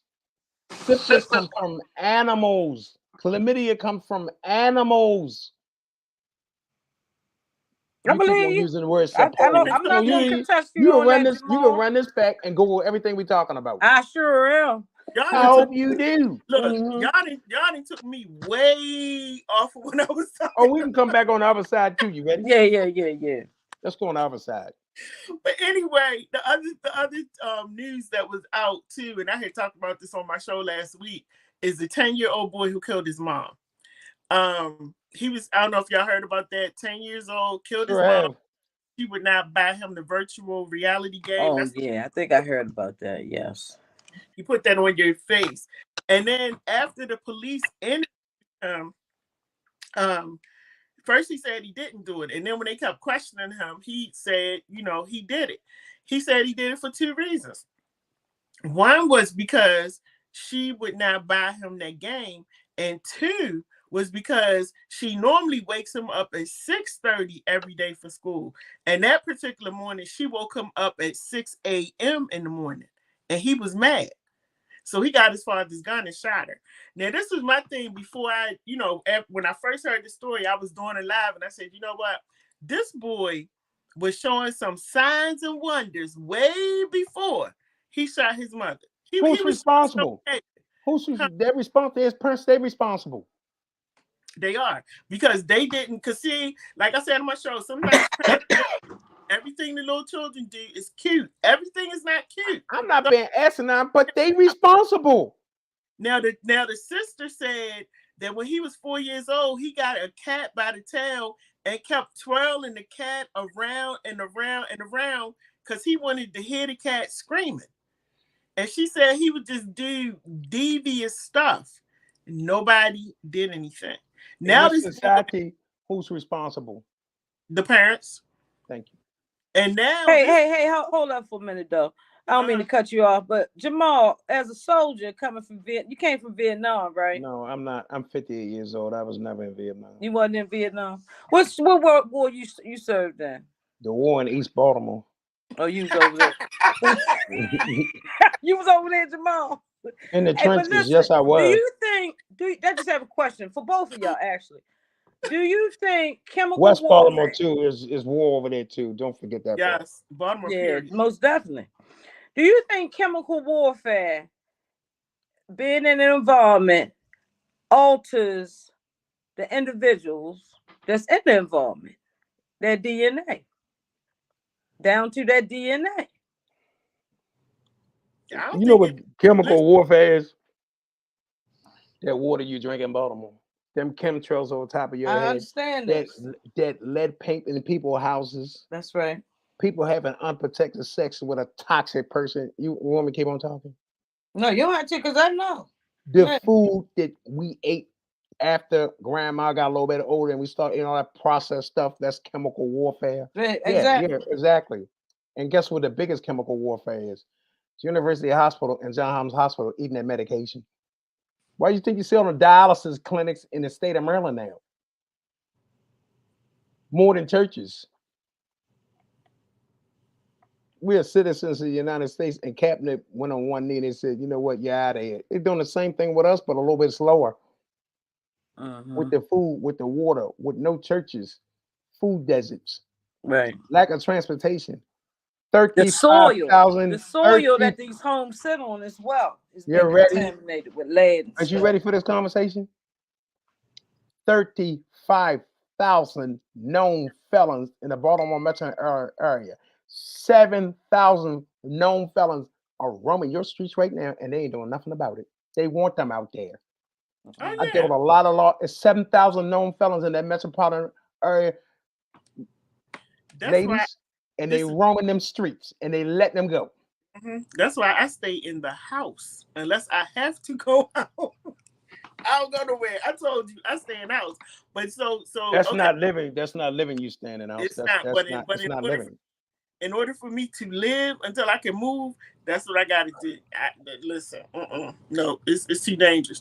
But so the other person I want to talk about is Mr. Kanye, because you know she's still in friends with the girl. Oh, the little boy. Yeah. The girl. You really didn't finish with the girl. Who said Carla? No, you didn't. What else we want to say about her? I mean, besides she was a caring person. She just wanted love from too many wrong people. That's what I said. Like I'm feeling bad that 25. She didn't know who she was surrounded with, and we have to teach our children, you know, how to better choose their friends. I can see you having one bad friend, but your whole circle was messed up. Your whole tribe of friends was messed up. A lot of them children don't tell their parents who their friends are. Listen, they had to be showing her something. And so as you're raising your children, parents, teach them what to look for in people. Because I'm big on that. I was very big on that with my son. So you talking about toxic people and toxic situations? That's what you're saying? Yes, toxic people being toxic towards you. Behavior. Because here's my thing. She seemed to be around people who were not like her, because the way they were describing her, she's this, she's that, da da da. Well, the people that she was with seemed to be the direct opposite. She was an entrepreneur in her own way. She was a hustler. She owned a salon and stuff like that. But at the end of the day, she just picked the wrong people to be around. And she might have known them ever since the 9th grade. Who knows, the 8th grade? Who knows? We got to teach our children how to do better. Well, for a bunch of girls to do that, that's like unheard of. Listen. The girls just as bad as the boys now. Oh, you know what? Before we move any further, let me touch on that part, right? Woo, Jamal. Now you have how many sons you have? 3, 1 deceased. Okay. I've never seen girls be so, oh, how do I put it? The boys don't have to ask for anything now. The girls just free to give it. They are all up in my son's DM, the pictures, the I stuff. told you that. Didn't I tell you? You I forgot said, when God, I told you that? Didn't I tell you that? break her neck if I saw that. These boys don't even have to say anything. They asking the boys, can I come over? Let's do a quickie. All these different. Please talk to your daughters, everybody. I don't even want to dwell on it too much. Please talk to your daughters and show these young ladies that what they have between their legs is priceless. You're funny. It's priceless. Stop giving it up to everybody that you see. Stop being a doorknob. How you gonna say that when they got Gorilla just came out with that song FNF? FNF. And that's what they listening to. Y'all see this doorknob? Stop being a doorknob. Stop. Are you with me? Cardi B and Megan Thee Stallion is their heroes, okay? This is a new world. Where's the parents at? Where's the parents? Doing the same thing them kids doing. If you look at the videos, the mothers out there twerking with their daughters. You got so many women in their 40s messing with dudes in their 20s. Ridiculous. I'll send you some articles. Oh, my son is 26. It's women. I said I will send you articles. You ain't got to send me articles. It's women my age trying to talk to my son, sending them pictures, wanting him to come meet them somewhere. And I keep saying to women, let these young boys live their life. You are rusty, dusty, 50-something-year-old trying to mess with somebody 26. Please let these young men live their life. They not though, because this has been the way of the world. I mean, look in the Bible when you talk about the Psalms of Solomon. I mean, that whole psalm, right, is Songs of Solomon. It's talking about sex, and it's sex with a young girl. And back in them days, them old folks was messing with kids. Y'all see, y'all be seeing Chaplain Dr. Lady J, but mess with that boy and see what happens. Mess with that boy. Look at this. I'm not saying it's right. Look at Legos. Mess with that boy and see what happens. I have sons. We can have this conversation. But the older women in some of these communities got that itch and they running with it. And let me tell y'all, all these young boys going to do is play with you, okay? When I was, matter of fact, before I had my strokes, I was managing clinics and stuff. The majority of the people that came in there with sexually transmitted diseases with people in their 60s and 70 years old. That's right. 60s and 70s. Exactly. With transmitted diseases, chlamydia, gonorrhea, AIDS, all kinds of hepatitis stuff. C. Thank you. That was the biggest one because you messing with young boys who sleeping with you, sleeping with this one, sleeping with the other person, and sleeping with other boys as well. And you think you got something great on your arm. You 70 years old with somebody 29. You think that's actually gonna be a long relationship? All they doing is using you. Y'all better wake up. I told the one lady, I said, Miss, you old enough to be my grandmother. And I got to stand here and give you medication for syphilis. Why? Because you messing with a little boy. Jamal, I'd like to hear your perspective from a man's point of view. On what? On the age difference between young men and older women and young women, older men. Well, that ain't going to never change. It's always going to be. To each his own, if that's what you like. But it's never going to change. That most of these relationships are not going to You last. ready for this conversation? Let me hit you two or something. Most of these relationships ain't going to last. It's a dude in East Baltimore got babies by the same two sisters and they live in a house together. Well, I mean, that's not unusual because you got sister wives now. So people, I said two sisters. They're blood sisters. Yeah. You got 6 by one and probably 5 by the other one. All of them live in the same damn house. I'm not surprised by that. And that's cool. They'll tell you at least. That's what What? they're. This is just like people who are into Oh my gosh, what is it called? I mean, I think that was The the lady whole got a basis of husband, the a book of boyfriend, and a lover. what was that book in the Bible where it talks about Solomon? I mean, the purpose of him marrying all these concubines and things was really was supposed to be about community and family. Them Hebrew Israelites, they ain't doing that. Why they not? What do you see the Hebrew Israelites on the corner doing? It's because we don't see it doesn't mean it doesn't exist. Yeah, and a There's lot a of them lot got of things 5 we and don't see 6 about wives, and them other Negroes culture don't work on this nowhere. propaganda machine. They became Most person, Hebrew Israelites in jail. Nigga don't work nowhere. They got 5 wives on welfare. Really? That's what you stand for? They all that's over what the I stand country. for. A lot of them Hebrew Israelites have a bunch of women living. Yeah, I know. That's what I'm saying babies, too, Jamal. and they don't work nowhere. Where they work at? Ask one of them, where do you work at? A lot of them on our welfare system. The last time they worked was in a prison somewhere over there. You didn't know that? I call a spade a spade. I've been in the streets, not just in Baltimore, Philly, New York, Houston, Texas, a whole lot of other places. Where y'all come from? You can't speak to me with authority, and you can't tell me where you come from. Where did you land down from? Where you from? A lot of them ain't gonna tell you all that. They're deep, dark secrets in their past. They just put that mask on. Yeah. Put that mask on. They come at you like, I got something to tell you. Man, I was born in 1964. Start talking. We have all them TV sets. We had one radio. I said their age range. Somebody said their age range is men 40 to 50 plus. They not doing the young men. 40 to 50 plus. That's it. Who? One of the people that commented on Twitter. Well, how old is they? I think she's in her 40s. So she said 40 to 50 plus. So what do we need to know about that? She's saying that she would not go any lower than that. She ain't messing with no younger men. How many of those I need to research that. How many of those relationships actually last? When you Mine ain't last long because I meet you on Friday and Sunday. I ain't know where you was. Shit. Smoking and drinking and shit. She said she cute. I said, shit, I ain't say I was high as hell. Oh goodness. Shit, if I like you, I like you. I ain't like you, know what I mean? So I mean, I know how I go. We roll in that hay with them and keep it moving, you know what I mean? Ain't nothing special about all that stuff. What you need to ask us this question: when you gonna get serious with yourself and get a relationship and stop all that playing around?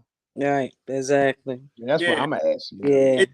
With the monkeypox, all these diseases and stuff going on, y'all, please be careful out here. Please be careful. This is the thing, that you these and you know, think about the child that maybe have been sexually abused and stuff, which they know that a lot of them wind up being promiscuous, whether male or female, because that's like a natural behavior that comes after they've been raped, right? And a lot of them is out here. You got middle school folks, right? They out here. And everybody out here because of this. That's why they out here. You see this?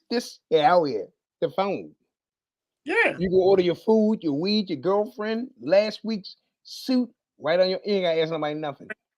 Yeah, my daughter's in high school, and she said that they saw some statistics of how many kids that's at her school, right? As far as the freshmen, the sophomore, the seniors, the juniors, and the seniors, most of the new freshmen that just came in from middle school have the highest statistic in smoking weed. And then she was telling me how her principal down at her school, they call her standing at the lockers, sniffing the lockers and stuff, because it's so loud, you know, the weed. I said, that's her job because she's the CEO of that company. Right. I said, all it takes is 2 puffs off of some fentanyl, and that child is dead or in a coma. And I said, if you get caught on the premises of Baltimore City Public School, right, you are expelled from that school. Period. And the next state, you can't even go to Baltimore County School and be transferred over there because that's on your record now. So you got to go to an alternative school, which that's what I went to back in the day down on Penn and North and stuff, right? That was an alternative school. And mostly everybody in there has got a court date.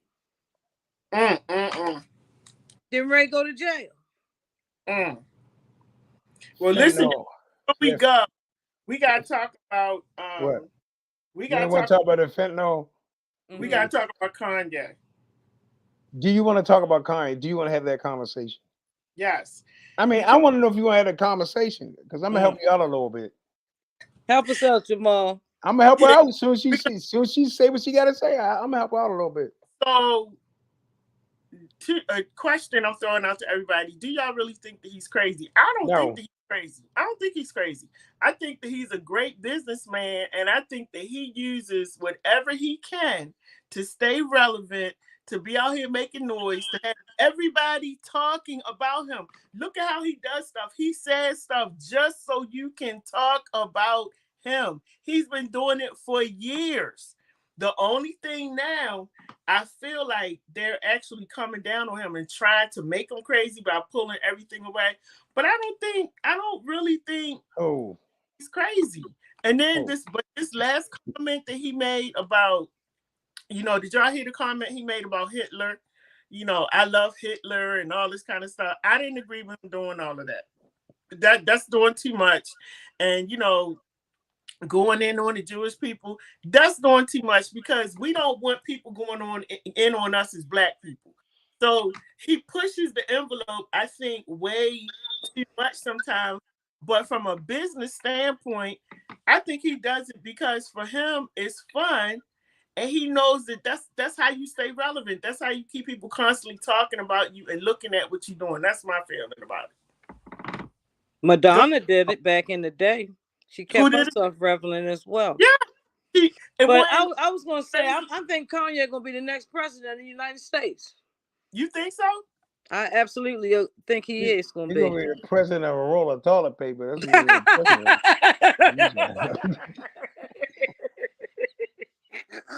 president. Toilet paper people got their bathrooms. You don't know? This meeting that they just did, the guy that he got on his hip. Have you seen Dr. Boyd's platform with the guy that's the genius that was on this show? Did anybody see that? No, we know about Boys. Yeah, but hold up. Listen to what I'm saying. So he had him on his platform, right? He was the fourth guy that was at that meeting when Donald Trump had called him out to Mar-a-Lago, right? To have a meeting with him about him running for vice president. When Kanye turned the tables and told him that's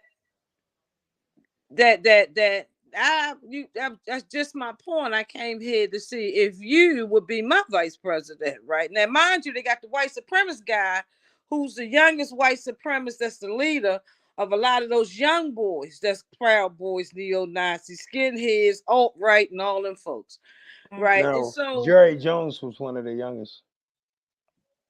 Jerry Jones on a Dallas Cowboy football team. Oh yeah. Yeah. That's another conversation. But anyway, I believe that because Donald Trump at that same dinner table called out Kim Kardashian, which he really told the truth. Basically he called her a slut while everybody was sitting. Donald Trump is a slut. Huh? Donald Trump is a slut, a rapist. Yeah, but listen to what I'm saying.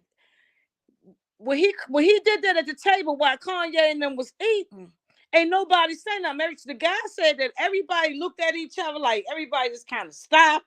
The Secret Service was there, and I really do believe that Donald Trump did that to provoke Kanye because he know that boy he's still in love with his ex-wife.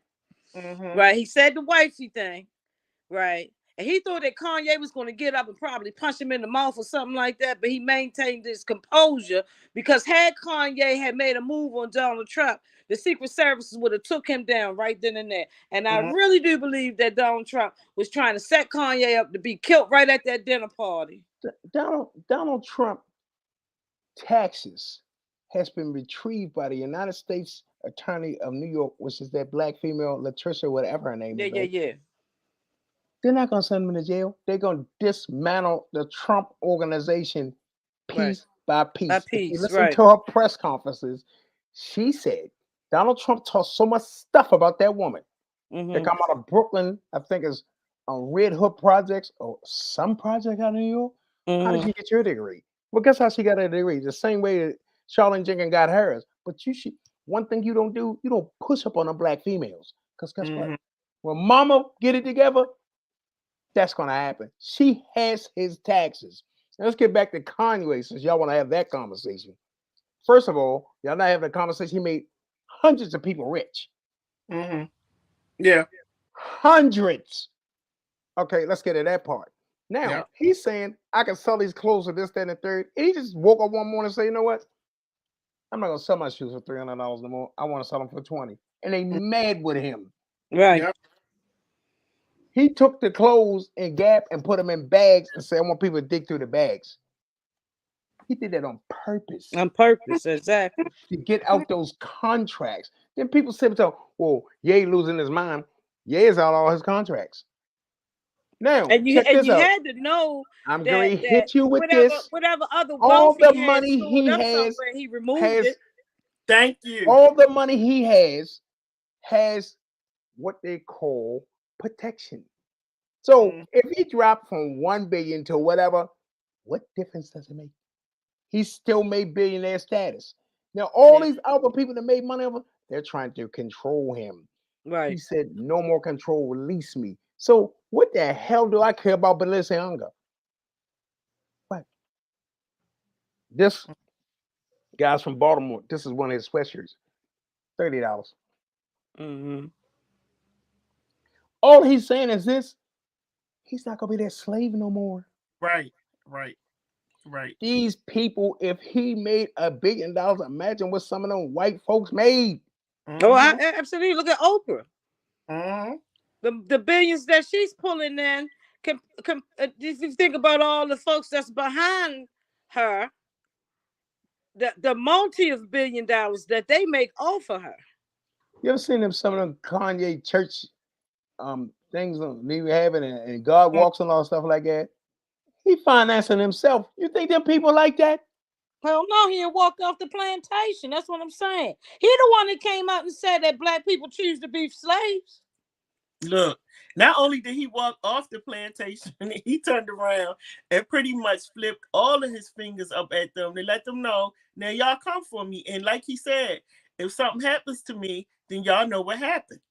He's very clear, and then started calling out other people who right up in there because they scared to leave. And now this again, we back to the same subject where we don't support each other. A lot of the people, his black who was supporting him, now they talking against him, speaking against him, making all kinds of videos.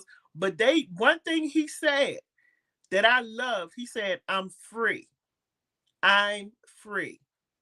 And that's all. See, they thinking about the money, the fame. We're gonna take all your stuff away. We're gonna lock you out.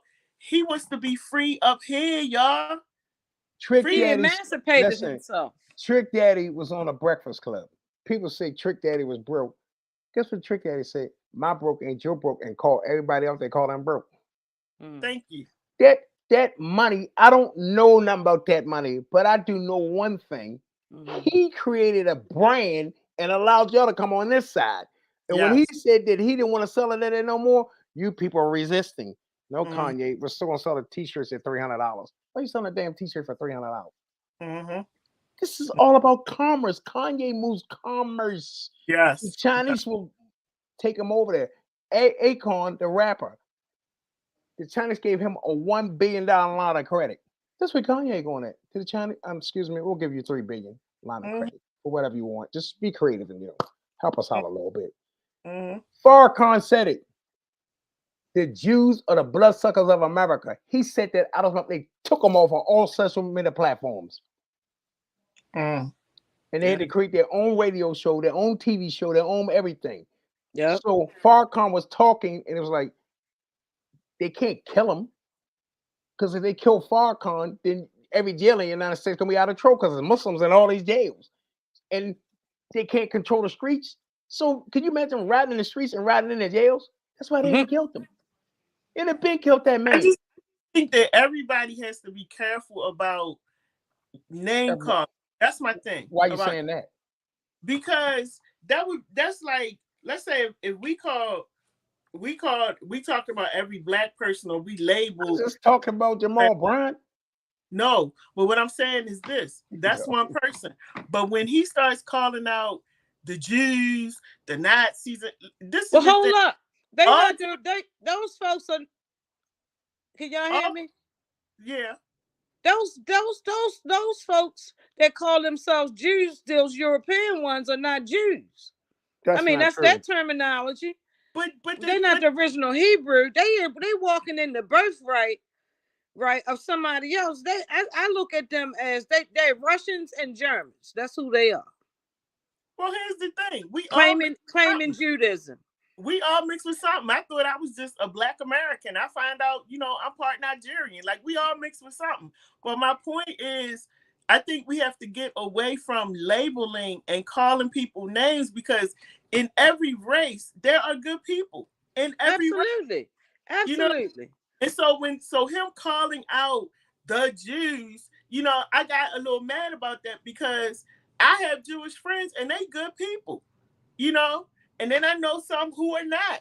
And then I have black friends who are good people, and I have some who are not. Asians who, and so when that's the only thing I would say about Kanye. Stop just putting. Well, he's on the opposite end of the spectrum. He's just a black man he's doing the exact thing to build his base politically. He's playing chess here to become the president of the United States. Think about it. He got the alt-right dudes on his hip. 2020. No, he was saying president of what? I said he's running for president in 2024. He announced it. He ran in 2016. Yeah. And I voted for him. You know why? Because many of these Democrats, right, are not Democrats. Mm-hmm. We are under a republic. Most of them have very conservative views, and they bamboozling the people to think that they're Democrat and they for the poor and the underserved when they're not. Party look at all this money just came into Baltimore City. They're not distributing that money to none of these marginalized communities. Form the Ku Klux Klan. We know that. But at the end of the day, in Jerusalem, the Democratic Party is the party that formed the Ku Klux Klan. That's right. Exactly. After the Civil War. And look at this. The Democratic Party Jamal. is associated with the Ku Klux Klan. That's right. And look at this, Jamal. You got the black women on the Democratic side. 20% of black men in this country voted for Donald Trump and helped him win that election. And I'm predicting that another 20% to even maybe 30% of black men gonna jump over on the other side and support Kanye, and that's not even including the youth in this country. What are you getting on this side? That man sit up there and sent $40 billion to Ukraine, and people in the streets are dying in St. Louis and Chicago and stuff like that. Okay, we can talk about it. But this one, I'm gonna tell you something. When you go to Jerusalem, you got Muslims, Christians, and Jews. Okay, that's right. That live in that city. This is the holy city. So who the hell does it belong to? What are we doing? It's Muslims, Jews, and Christians in Jerusalem. Right. Every day, different people go to the wall from all over the world. That's right. Take trips all over the world. Mm-hmm. Man, it's starting this confusion. In the Mecca, the holy city of Mecca, right? Close to where the pyramids is. This is a little pyramid. This is something somebody gave me for peace on earth. This pyramid. You see this right here? Yeah. When you go to the holy city of Mecca, what's in Mecca? Muslims, Christians, and Jews. Everybody goes to some right over there. Everybody goes to the holy city of Mecca. See these pyramids? It's 95 pyramids in Egypt. All religions go to see these pyramids. We fighting against each other because man is creating this mess. Yeah, I know. That's what they do. That's what I believe. And they use religion. But I tell you what you can't use. What? You're not going to change what our DNA is, our birthright. Nope. As a people, they can talk all the religious shit that they want to talk. They can talk all the goddamn politics that they want to talk. But what you're not going to change is the melanin that's in our damn skin. That they've been studying for years now. For some reason. What? Lena said that Donald Trump has done more than any other president. No, he hasn't. Every president from the inception of this country worry about alcoholics, thieves, and a host of other stuff that we don't know nothing about. So let her know that he's just the only one that exhibited behavior. You know, the people that benefited off of Donald Trump, as usual, the people that's in business who didn't have to pay no taxes. They about the only ones that benefited off of him when he was in office. Everybody else didn't benefit, including those poor white folks that come from out the backwoods somewhere who gonna stick by him anyway. The Bushes are murderers. They drop drones and stuff on people all around the world. You know what I mean? Innocent people died by them dropping them bombs on people. Okay, we're gonna try to kill one person, but 95 gotta go. They call it collateral damage. So I'm not upholding none of them people, not even Obama ass. True that. True that. We could do the Democrat, we could do the Republican, or we could do the Charlene Jenkins, we could do the Jamal, or we could do you. What's your name? Dorothy. Well, you do the Dorothy thing because you can't depend on Republicans or Democrats or not. Right, because it's two wings on one bird going in one direction. I'll tell you what you do. Y'all two go shopping tomorrow and compare prices. And ask the Democrats and Republicans, could you drop these damn prices in these damn supermarkets? Right. It ain't happening. They ain't gonna be able to do it. They can't do it. When you think about the Federal Reserve and how they put the Federal Reserve, that's not a government agency. Huh? It's not a government agency. I know, but yet they got the power over the economy. They're the ones that put the index in place. Run the Federal Reserve? Jewish white men. Look up the board. No, Google. Look up the board of records for the Federal Reserve. You'll see Charlene Jenkins sitting on the. Excuse me, I got to put my lipstick on. Turn my back. They ain't got none of them in that room. I know. No, they don't. I know. And they definitely gonna have somebody like me from Greenmount Avenue in there. You know, I don't have an inside voice. Me up here in Park Heights, Ball. They got the Park Heights Shuffle. Y'all famous for that right now. Y'all famous for that Park Heights dance. That's what you're famous for. And you see, with all of it, and I'm not knocking a young man because I really want to interview him. But with all of the greatness that we have in our city, they'll focus on the kids dancing. They'll focus on, all the entertainment, the buffoonery. Yeah. Instead of wonderful word, buffoonery. Children in STEM programs and everything. Right. We have a lot of greatness going on in the city, but they show us what they want us to see. And you can turn rec centers, transcend rec centers into STEM centers, right? Mm-hmm. Where they can have all kinds of technology and stuff after school. I'm not talking about in school, because in school you're not going to learn a damn thing, because they're going to never teach what should be taught in school. Because from what I understand, like for example, the core program, right? The core program is backed by the 1%ers of this damn country, of this world. This is their curriculum that done confused all these kids.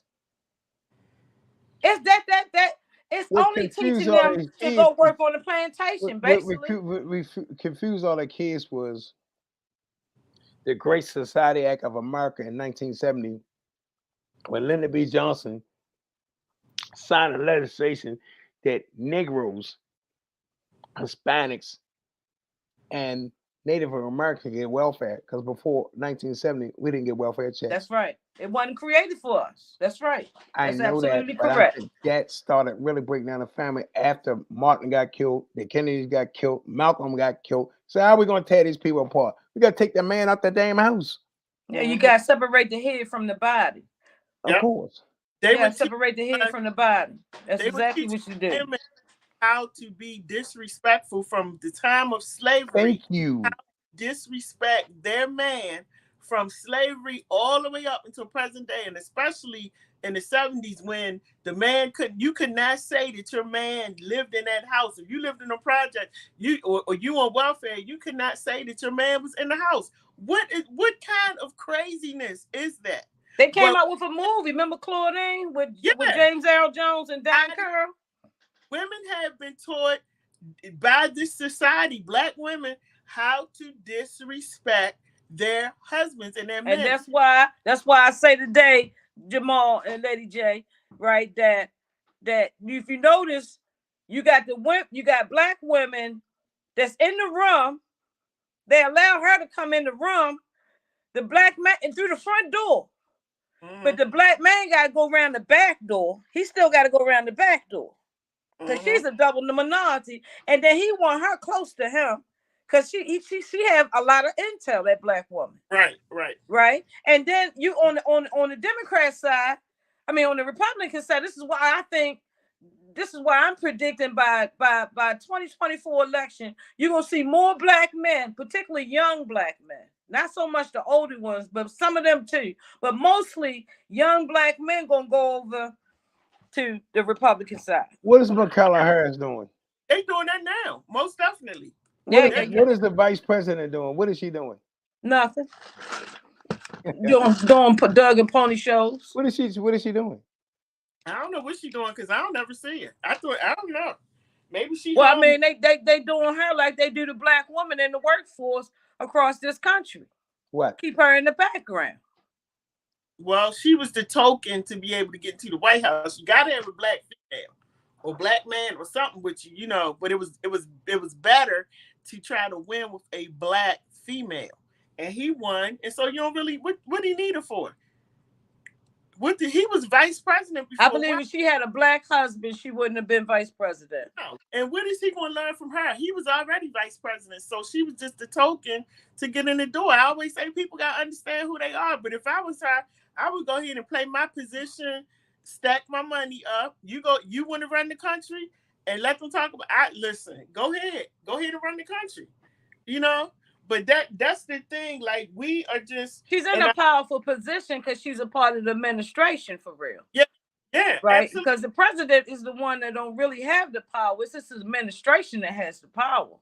Yeah, absolutely. So she playing her position, and I ain't mad at her. I'm not mad at her one bit. But the thing, like I will continue to always say, is that as black women, no matter how far we rise, because we can actually, in some places, rise higher in our positions, make more money than men. It's designed that way. And it's also teaches, it also gets black women to a point, this is a whole other subject, where you start feeling like, I don't really need a man. I'm already making the money I need. Yeah, that's how, like you say, that's the way the system of black family has been designed by the hands of these white supremacists and stuff. But black women in position have a responsibility, right, to put the head back on the body. I don't care whether it's her son, up to her man, her grandfather. That's a lovely conversation. I like that conversation you had. Thank you.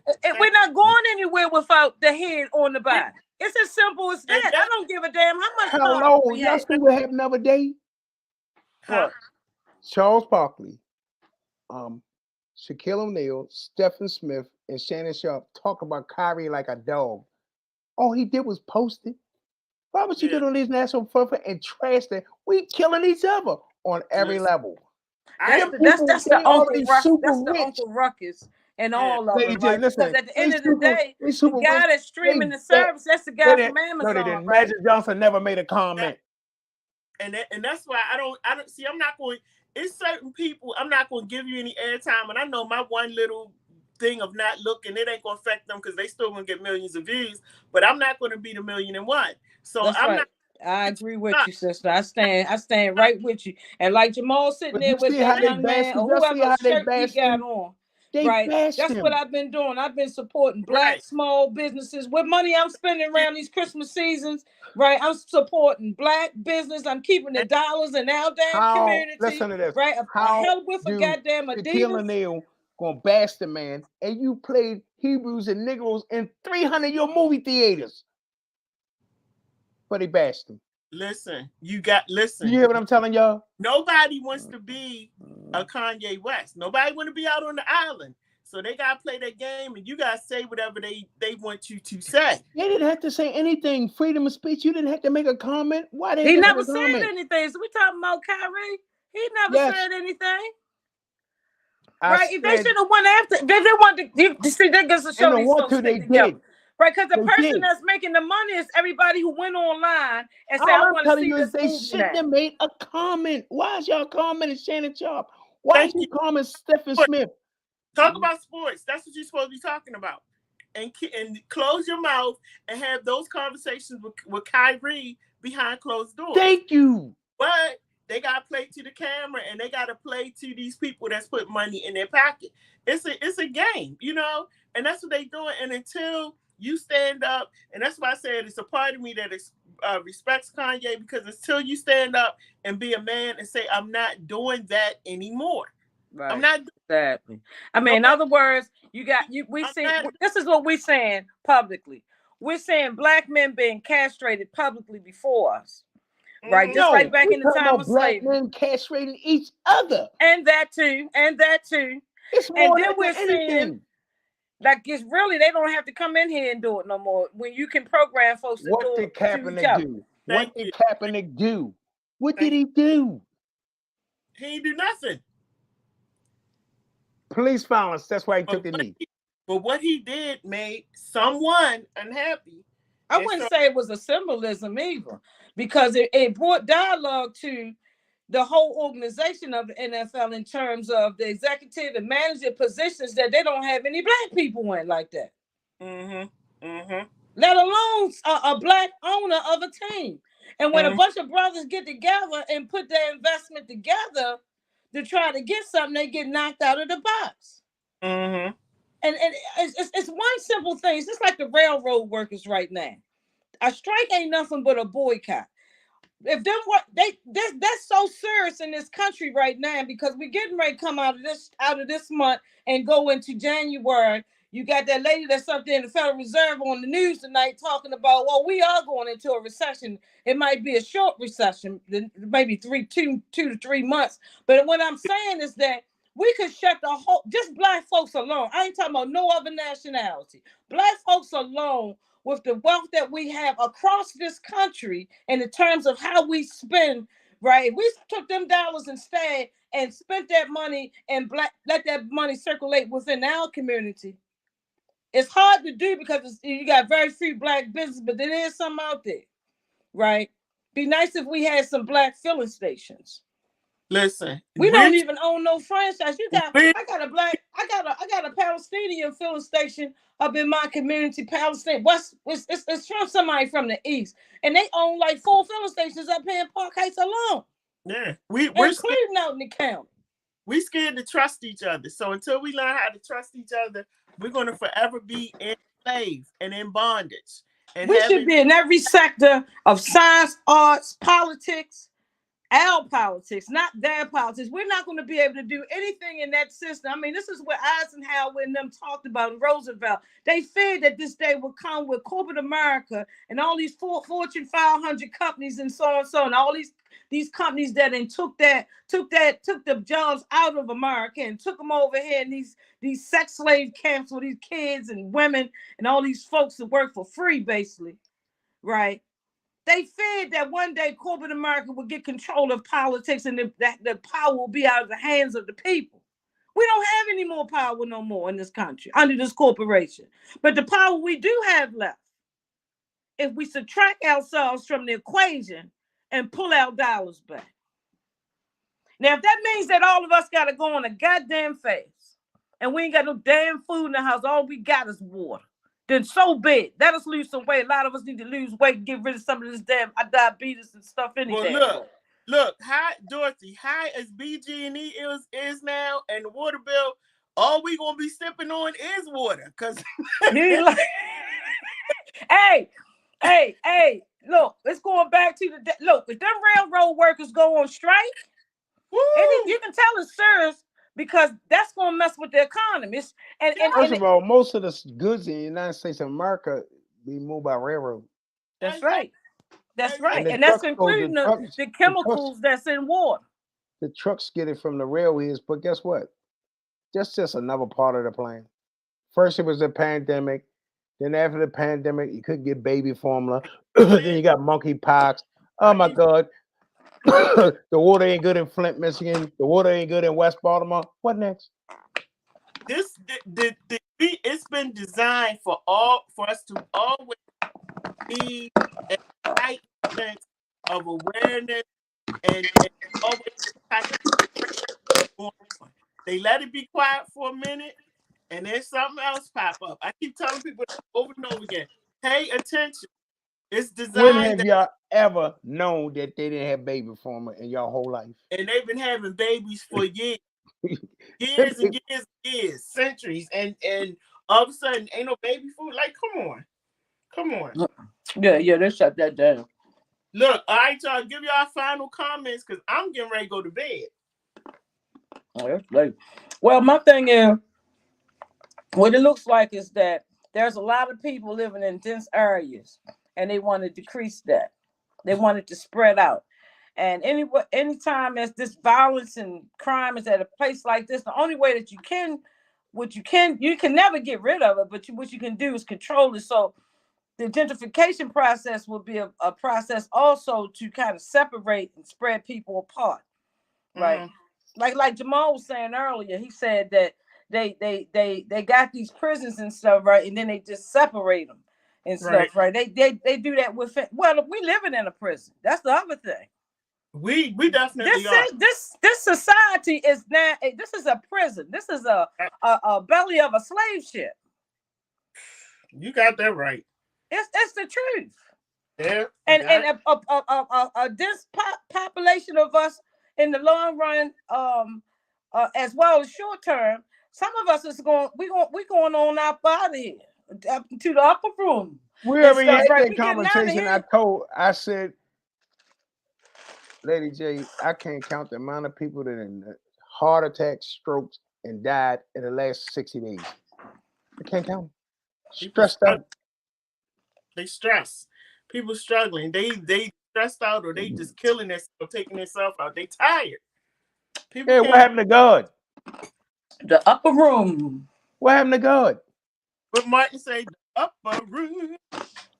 But look, people don't even talk about them God, and they my age. That's not gonna stop the new generation. That's gonna manifest and build people not talking about God in my age bracket. It's like it's all about them. Like I told this guy, you ain't own your own damn body. You don't own that body. God lend it to you. Take care of it. That's true. But when you say something like that, Jamal, didn't you just say earlier that chemical warfare is everywhere? Everything has been contaminated. I'm not talking about that. I'm talking about what is your relationship with God? You 55 years old. You've been looking at your ass for 55 years. You don't have no relationship with God? You know you're going to die. We know you're going to die. So what's your relationship with God? Let's talk some other stuff besides your car, your cute girlfriend, and how much money you got in your pocket, nigga. Ain't that the truth? I said it. And then these people don't even want to tie it in church. No churches, no organization do nothing in community and neighborhoods, but they expect somebody to always give them some hands out like this. And then fist balled up like this when you come over here on this side. Yeah, the government got them on their knees. That's why you got that guy, Lady J, that guy Hathaway, getting all involved up in the politics and stuff, right? Taking other people's ideas, trying to get his hands on some money and stuff. Because your parishioners ain't nobody. The first law of nature, self-preservation. You take care of home first. I don't give a damn who you is. You feed your babies. You take care of your man, right? You take care of your house, right? Once that's in order, you move on out. Really? Yeah. She been catching hell ever since I met her. And I ain't seen nothing she did wrong. Every time he turned, he trying to drop bombs on top of her head. I said, what is she in Baghdad? I mean, every other week the haters introduced to the bitch saying, hey man. I said, yo, do you realize it's bombs dropped at her feet? Like literally somebody just dropped a bomb right there. How many times you gonna keep on coming out of that? And the ones that's hating you is the ones closest to you. She lucky I can't turn. Hey, did not the lucky I can't turn into a female. Look, did not the allegory book say, let the dead bury the dead? That's all we can do. Did you hear what I said? They dropping bombs on their feet, and the only protection is God. The ones closer want to try to cut her throat. I'm telling you what's real. I've seen it. Yeah. And we're not talking about dysfunctional teenagers in the street, the youth over there spray painting walls. We're not talking about that one. We're talking about ones coming to you like this. I got you, sister. And they're devils, and they walk around devils in their face right there. Well, I mean, all I can say, nobody can call me some up kind of way and tell to me be able anything to about. You can't call my phone and tell me anything about her. You can't do it. These adults are dysfunctional, disrespectful, and distasting. And I call a spade a spade. I don't care where you come from. That's Because right. if you ain't trying to help build the bridge, get off the bridge. Get off the Get bridge. off. And Yes. they hating. You right. It's sad, And but then they expose their hating. y'all can go to school. You can do the same thing. You don't have to hate. Elevate. You don't have to hate. It's a lot out here that people can do, but it's easier for people to fall into that negativity trap. Now, me personally, Jamal be getting mad. Me personally, like I'm just telling you what it is. Fake, no, phony, and fugazi. I You don't get need it. them around you. I get it. But you know, well, I ain't gonna say because there's somebody trying to do that. But what I will say is this is I ignore people Can I because say something to you? uh-huh. If they got a roach on their toothbrush, why that's your problem? You need to fix your own problems. That's what I told one of them. Get the roaches off your toothbrush, Negro. I'm gonna tell you. I told your I'm house so dirty, it looked like last year's city dump. You up there worrying about somebody else, and you ain't got no clean house. That's right. Don't That's talk right. to me, because guess what? If I wanted to put people on blast, I would put you on blast where so you be comfortable to put yourself on blast and jump off that Bay Bridge. Don't you come at me, because I know how they living. Yeah. I know about them dudes out there. They got a wife and extras. Okay. Yeah, they the ones that's And killing they looking me. at you like they want you to be the extra, but they don't know how to come at you to ask you because you be the extra. You don't want to get me started. Because guess what? We're gonna shake your worm up, and I can stand on my own. It's the same with some of these young women out here. They doing the same damn thing. They got a man here, a man there, a female over here. Can I tell you why they hate? Because they don't know themselves. You hating on somebody because they got 2 fish sandwiches and you got a half one. Go get your own. Right. You looking at her because she got a community church. Oh, did the wolves come out? Right. She got a church. They came out the woodwork. The wolves came out. What? Why don't y'all just come to church? Just come. Why would they do that? It's not in their spirit. But other than yip yap and yin yang, it ain't stopped nothing because we've had a very good past few months. So anyway, y'all, this coming Saturday. I'm drinking PA water. This is the last Saturday for community church this year because after the 17th, we just gonna be out on the street giving out gifts to the homeless and all different kinds of stuff. But y'all, this coming Saturday, I'm telling you, if you have not been to community church at all, which y'all should have been there. Now the great thing, shout out to our viewers. We have so many people who watch the community church, and we're dealing with mental health issues. That's what we deal with. We're dealing with mental health issues, how to get your life right. This ain't about nobody else but you and me. That's it. That's what it's about. And that's what we've been dealing with. It has been phenomenal. But this coming Saturday, we got some people that's going to be coming in, people that's going to be talking to us, and they're going to be sharing their testimonies, like what life has been like for them, the struggles they've gone, where they are right now. This is going to be so nice, and that's how we're going to end the year on a thankful note, because so many people have gone through stuff and they did not think they were going to make it until the end of the year, y'all. And it's like the end of the year, they're here. Some people have been diagnosed with cancer. Like it's going to be a good thing. And then after that, we're going to have lunch and we're going to celebrate each other. That's how we're going to end this year for community church. So next, when we start back up in January, and y'all know Lady J always got something else up her sleeve. I got some other stuff I'm working on. Can't talk about it, but it's coming. It's coming. But when we start back up in January, make sure y'all come down, because we don't do offering. We don't do a whole lot of formalities. We get into the business and we talk about stuff that they don't talk about in that pulpit. That's what we talk about. And people are coming out, and I'm not there trying to baptize you. I'm not there trying to say you need to be this religion, that religion.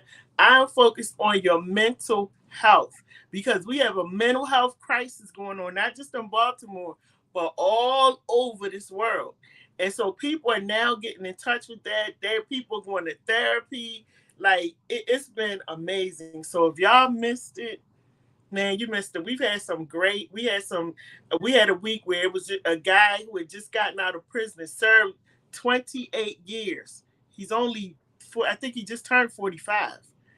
And he came and told his story. So we got all different things going on and coming up. So y'all make sure y'all come and join us. So are we celebrating life? Huh? Are we celebrating life? Oh yeah, definitely. I'm asking. Let me know. Touch my heart. Are we celebrating life? Saturday, we're definitely What celebrating about life. today? What about now? Are we celebrating our lives? Listen, I celebrate life every day. I wake Thank up you. happy. I go to bed happy. Did y'all see my post that I wrote? Let me read that before I go because I need y'all to hear this. Because this is why I celebrate life. Because I feel like I'm just living my life. You know, I'm literally just getting to know what it's like to live life, and I'm in my 50s, and that's just so crazy. And sometimes, and that's why I've been doing the life coaching sessions in the morning. Y'all get on those life coaching sessions, and that's going to help you as well because I'm talking about real stuff that people have gone through, that I've gone through, and it's a boost to help you to get to maybe your therapist or wherever you need to go. And sometimes you need to do a timeline so you can just see how crazy your life has been. So this was my timeline I did, and I put it on my social media page. I said, don't be like me, learn from me, read. And I said, stop turning red flags green, because that's what I had been doing. So this was my timeline. I started dating my ex-husband at age 16. I married and was in college and working at age 22. That was 1985. I enjoyed the first 3 years of marriage. Things were going pretty well, but red flags were everywhere. In 2008, I had a heart attack. I was 45 years old. The stress had taken its toll. 2008, separated from my ex. I walked away, left everything. 2009, I'm 46 years old. I asked for a divorce. He refused, so I got another job. And that was my third job. I had three jobs at one time. One was for bills, the other was to pay for my son's school bill, and I had a part-time job to save for the divorce. My divorce was granted in 2013. I was 50 years old. I had a massive stroke 2015. I was 52. Had another massive stroke in 2016. I was 53. Had another massive stroke in 2017. I was 54 years old. The emotional, mental trauma I endured and the constant back and forth with my ex after we were divorced had taken its toll on my brain. I had to go through intensive therapy to learn how to walk, talk, remember, and relearn a lot of things that we take for granted. I was just released from doctor's care and granted permission to drive and work again September 2022 at 59 years old. My whole adult life was tied to one person, and it almost destroyed me. February 2023, I turned 60. And I put on here, I now wake up happy and I go to sleep happy. The rules have changed in my life. I choose me always and forever. This is a promise to myself. Don't be like me, learn from me. And that's what I wrote on my post. My journey started at 16. I'm about to turn 60. I'm just realizing what it's like to be an adult, to have fun, to have girlfriends, to do, different things, to have peace of mind. Like that's a long time and it makes no sense. This is why I talk the way that I do. And people be getting mad, oh, you think you this and that. No, I don't want you to be like me. That's why I'm talking all the time. Not to tell my story, not for people to feel sorry for me. I don't want you to be like me. I've only had maybe like 6 or 7 years of my life, my adult life, where it's just been me and I'm whole again. That's it. That's it. Ooh. Do a timeline, y'all. I'm telling you. I'm talking to everybody that's listening and watching. Do a timeline of your life from when you think the craziness started, and just watch how you gone. That make a lot of sense. It's but almost like what you're saying. I'm gonna put it in kind of economic terms.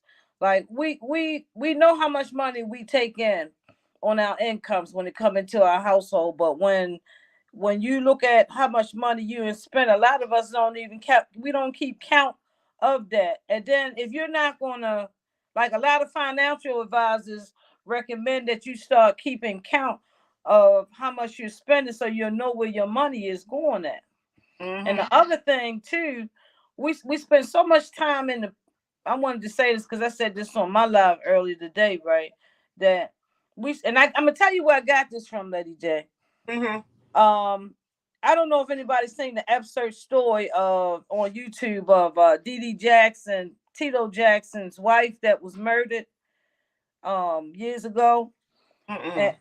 And she had three sons by Tito Jackson, right? And it's an interesting story, but they had to eventually wind up fighting. The guy that she hooked up right after Tito Jackson, that was the guy who murdered her. Remember they had found her in the pool? Yeah.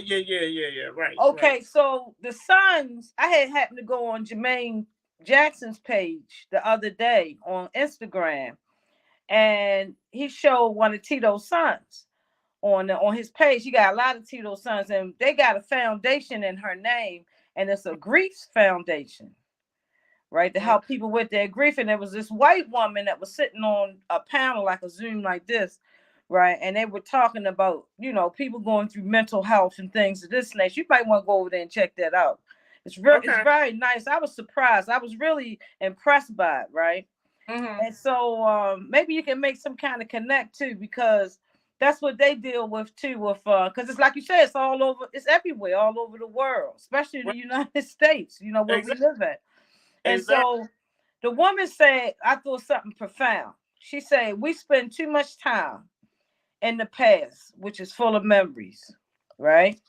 And then she said that we spend another portion of our time looking into the future, dreaming, right? But she said, how many of us learn how to live in the moment? Right. In the very moment of the presence. How we take the present for granted, because all the past is just memories, and it's all types of memories, and the future is what we dream about. Right, that we have to some kind of way bring to some type of manifestation. There's no guarantee that we're going to meet those goals, or at least all of them anyway. But the present is the most important of everything. Right. And we take it for granted, like sucking up all the energy in your presence. Just like us being on this Zoom, having this dialogue tonight was extremely important. This is something that we can meditate on. You sitting here telling your testimony in a timeline, right? That's given. You don't know who you're reaching out here that's gonna write that down and say, yeah, let me do a timeline. And it kind of reminds me of when I worked on this for this nonprofit one time. And my supervisor came to me. He said, Dorothy, what's your goals? And I said, I got this goal, that goal, da-da-da-da-da. He said, have you written that down? Right. And I saw my oldest daughter do that. Right. Wrote her goals down on the paper. And she's accomplished a great deal. She's scratching off as she goes along. Right. That's kind of really important.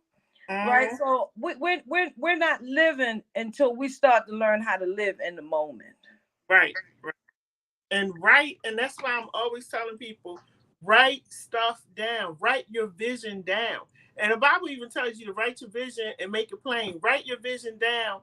This book right here, like I have all kinds of books that I constantly write in, because I have things that I need done. I need things to happen in my life, and I write them in this book, and I go back later on and I'm like, wow, those things actually happened. 2019, January 2019, I wrote a vision board. Me and two of my girlfriends. On my vision board, I wrote that I am going to be talking to the masses. That's what I wrote on my vision board in 2019. I wasn't even in radio, didn't know nothing about radio. Right.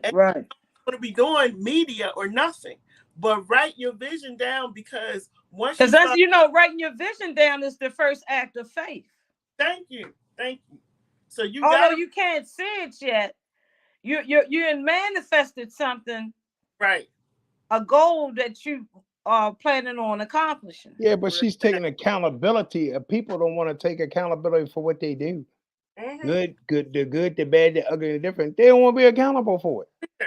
I take Yeah. accountability for being in a marriage for 28 years that I should have walked away way before. And me being sick, going through strokes, like that was my fault. Because at any given moment, I could have walked away, but I'm so busy worried about keeping up the image of being the pastor's daughter, the singer, the Yeah. person doing all this and that in church and that kind of thing. I'm so busy worrying about keeping up an image that I'm not focused on my health, what it's doing to me, none of that. Because I got Yeah. to keep the image up, you know? That's why now when y'all see me talking and I'm saying stuff, I don't really care what you think. And I mean that. I really don't care because I already lived that life of trying to be perfect and trying to do this and that. Now, my mission, my only mission in life until I close these eyes is to make sure that nobody walks through the craziness that I walk through and that you understand it's okay to tell your story. People like, oh, you shouldn't. People are constantly getting on me. Like, you talk too much. You talk too much. I haven't even told the majority of my story. Y'all done heard a lot, but it's a lot that you have not heard. And so my thing is this, it's my story. And I get to tell my story. Whoever the other participants were, I don't have to use their names, but I do have a right to tell my story. Yeah, Just your like side of the story, the narrative. That's right. everybody has a Exactly. right to their story. Don't let anybody tell you you talking too much. Church people big on that. You talking too much. You doing this. You should listen. The only way that you're going to be free is that you have to learn how to release. I walk in peace every day. I wake up in peace. I go to sleep in peace because And I let that's all that matters. yeah, I Real let all of talk. that stuff go.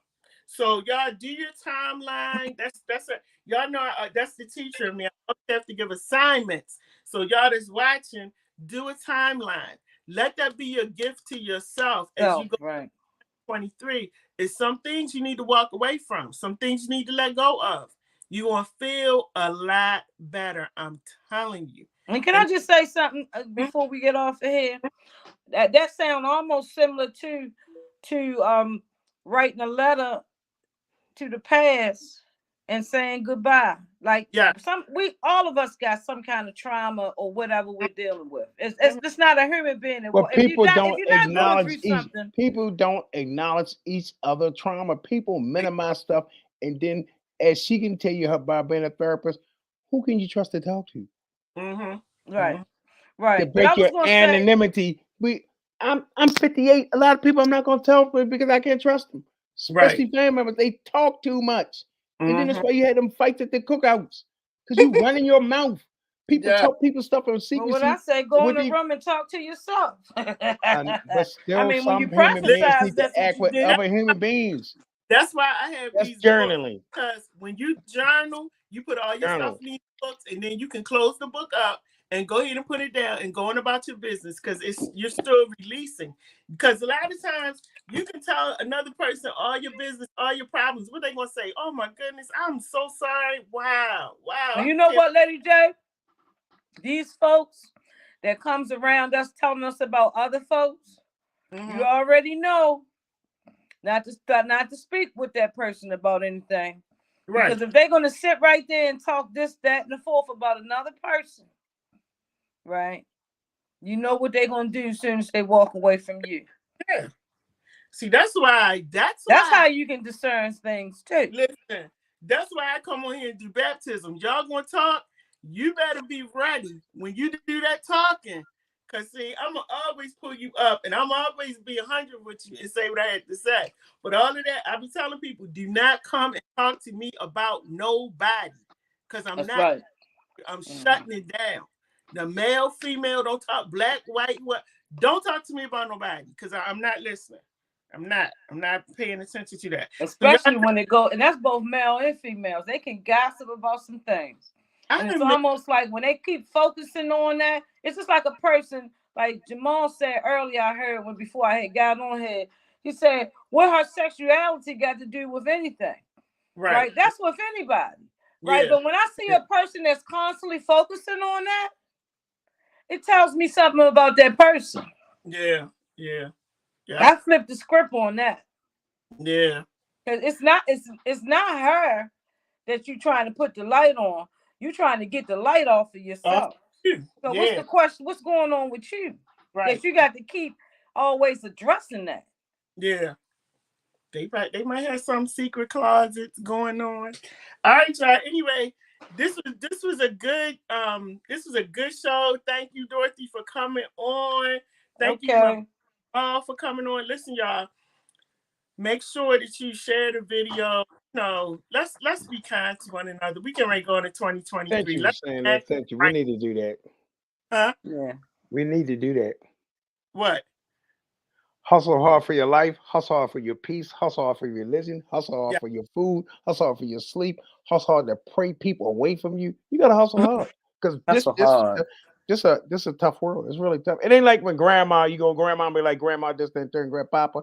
This running the world. See this right here?